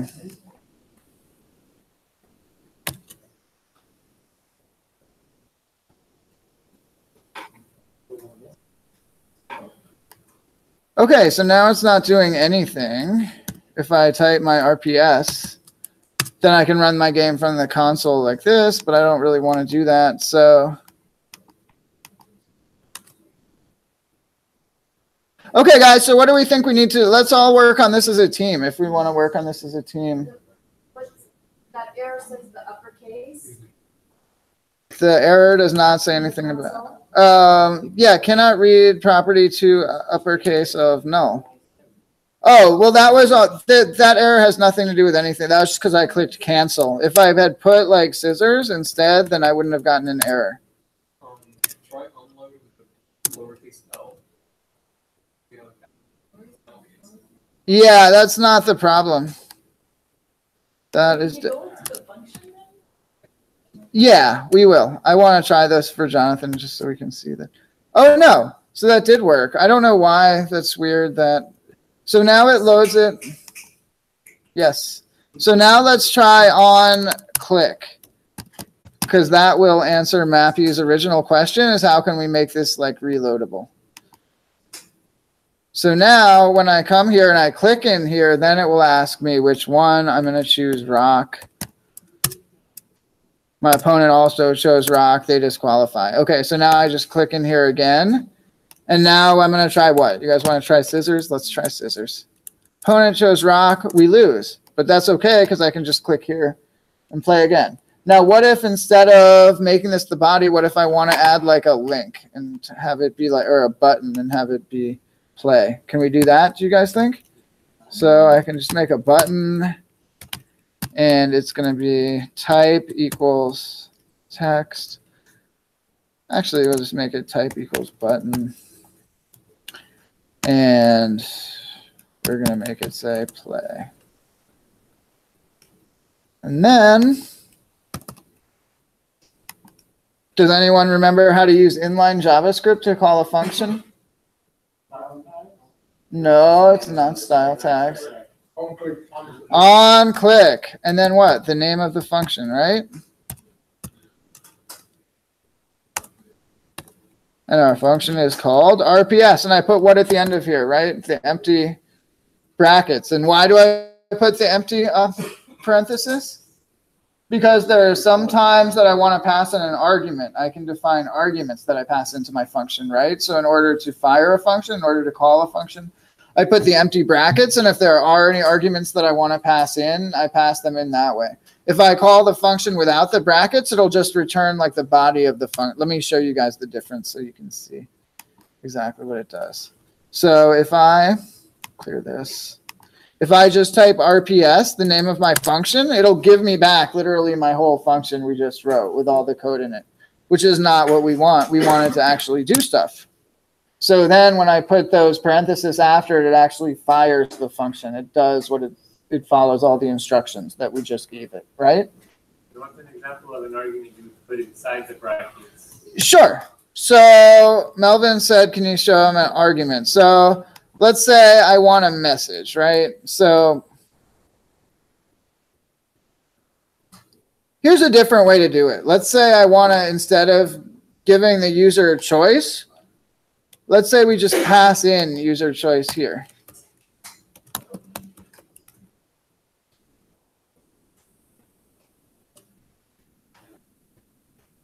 So I can save this now. And now when I call my rock, paper, scissors function, it's going to be expecting me to call it with rock, paper, or scissors.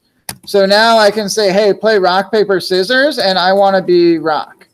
Right? Hey, are you guys paying attention up here? Is this making sense? We're almost done. We have 3 minutes left of class, literally. So now it already knows that I want to be rock. Why is it ask? So what I'm going to do then, exclamation point. I don't know what you guys are showing. You typed into the console an exclamation point. That's not listed in the array. No, that's not. That has nothing to do with the problem.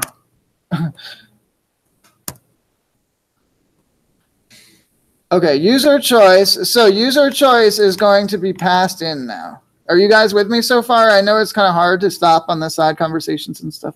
It's late, but we have 2 more minutes. So let's see if we can answer Melvin's question. Okay, guys? If everyone, yeah, no problem. If everyone can just pay attention, though. So user choice. So we're passing in user choice to the function, right? Does everyone see that? So instead of getting user choice from a prompt, I'm now just passing it in to this function as an argument. So now when I go back to here and refresh this page, now I can call RPS with the one I want to play. So my opponent chooses scissors. It knows that I'm choosing rock because I already typed it in there. I'm passing it in as an argument. So I win, right? Rock beats scissors. So if I want to, what's another one we could try? Do you guys want to be rock again? Do you want to be scissors, paper? Choose one. Paper? Paper. Okay. You have chosen paper. My opponent chose rock, so we win.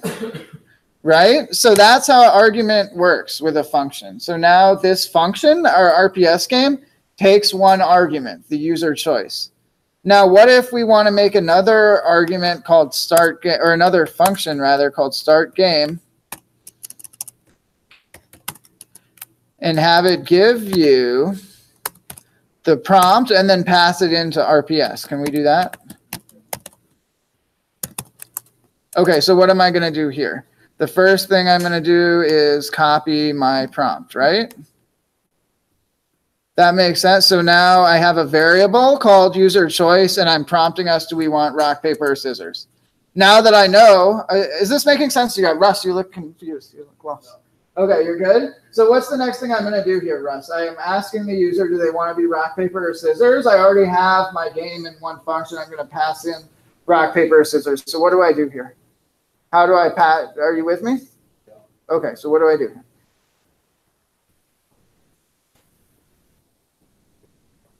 Okay, so I'm asking the user, which one do you want, rock, paper, or scissors? Now I have this function RPS set up where I pass in a choice. So there's one step left that I have to do. Does anyone know what it is? You have to call call the other function on whatever you call. Yeah, I have to call the other function. So now I'm just going to call my RPS function, and I'm going to pass it in user choice. Does this make sense to everyone? It should. So I have a function called RPS, which takes one argument. It's a user choice. So I get the user choice by prompting the user. Then I take that variable user choice and I pass it to RPS. So now, no. Where do you see that?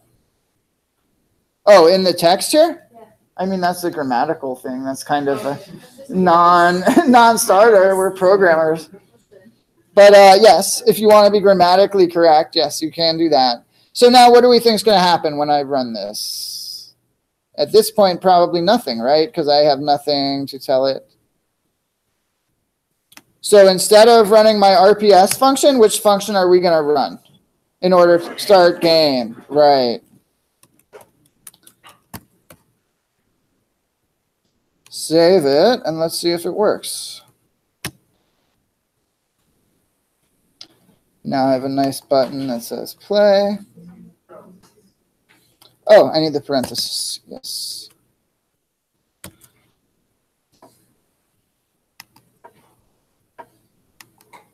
There we are. Rock. Opponent shows rock. We disqualify. We have to play again. Paper. Paper sound good to everyone? Okay. Opponent shows rock. We win. Yes. Okay, guys. Any questions on this before we break? Yes, I will Slack this out to you guys once I get home. I will Slack out exactly what we did here. Yes.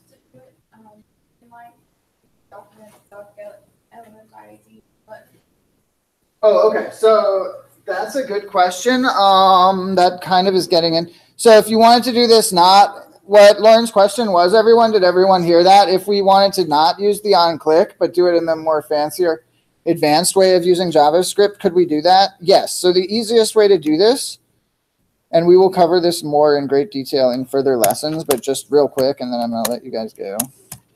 You would give it an ID of my button. Any other questions, too, while I'm demoing this? Yes? Could we also replace all that with a switch case statement? I would not recommend using switch case statements. That is something that you have available to you in JavaScript. It is not one of the recommended parts of JavaScript to use. And we'll get into talking about design patterns and why certain features in JavaScript will kind of get in your way. I don't recommend using case statements, but it does do pretty much the same thing. But I think this is kind of a better way to do it. So, Lauren, to answer your question, I'm just going to do documents.get element by ID. Element by ID. And then just give it the ID of my button. And then dot on click. Yeah, Element. Yeah, okay. Yeah. What? You're tired too. Yeah, I'm tired too. And live coding is not as easy. Like, look, guys, when you're coding stuff, there are always mistakes that are going to happen, even if you've been doing it for 20 years or whatever. You're not going to get every last thing exact. You're going to need to go back and fix some stuff. Cannot set unclick of null. Document.get element by ID, my button.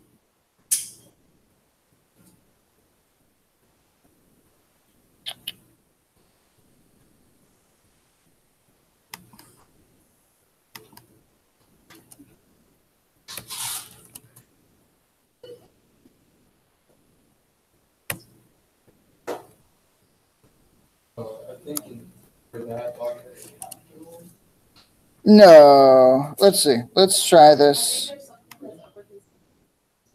No.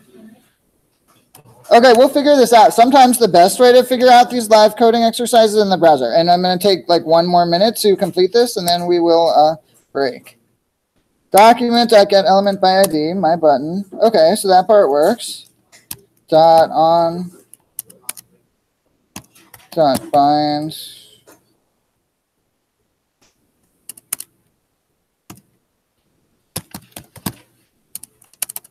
Okay, let's try it this way.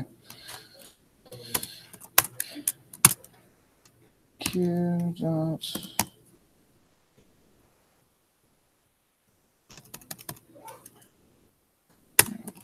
Click equals alert.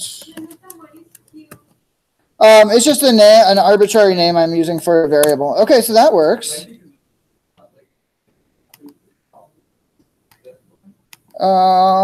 Possibly. Could be. I don't think so. I don't want to say yes. Let me try it with a variable and see if this works.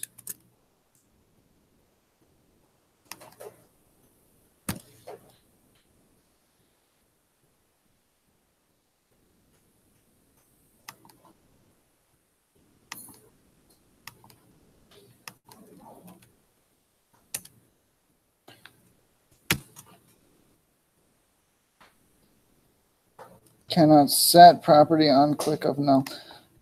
Okay, one more try here, guys, and then we'll break. Sometimes getting this stuff working gets to be kind of like addictive, and then like I'll get it. Just one more try. Okay, so let's just try this one last thing. If this doesn't work, we're gonna let you guys go. Oh yeah, look at that, it works. Yeah, so, and what was the function we had to play the game? Was it just play game? Start game. Yeah, it was that it didn't have access to these DOM elements since they weren't loaded yet, but when I put another script tag in the bottom, then it worked. Yeah, sure.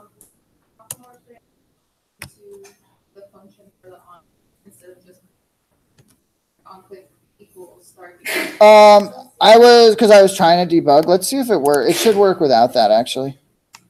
Yeah, so it should work just like this. Let's try that and see.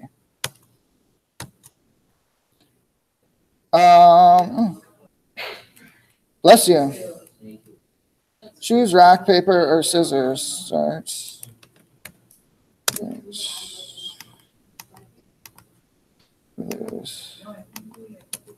Wait. Yeah, no, you need to pass the function, I think. Or if you don't pass the function, you can just pass it without the parens, and I think that will work.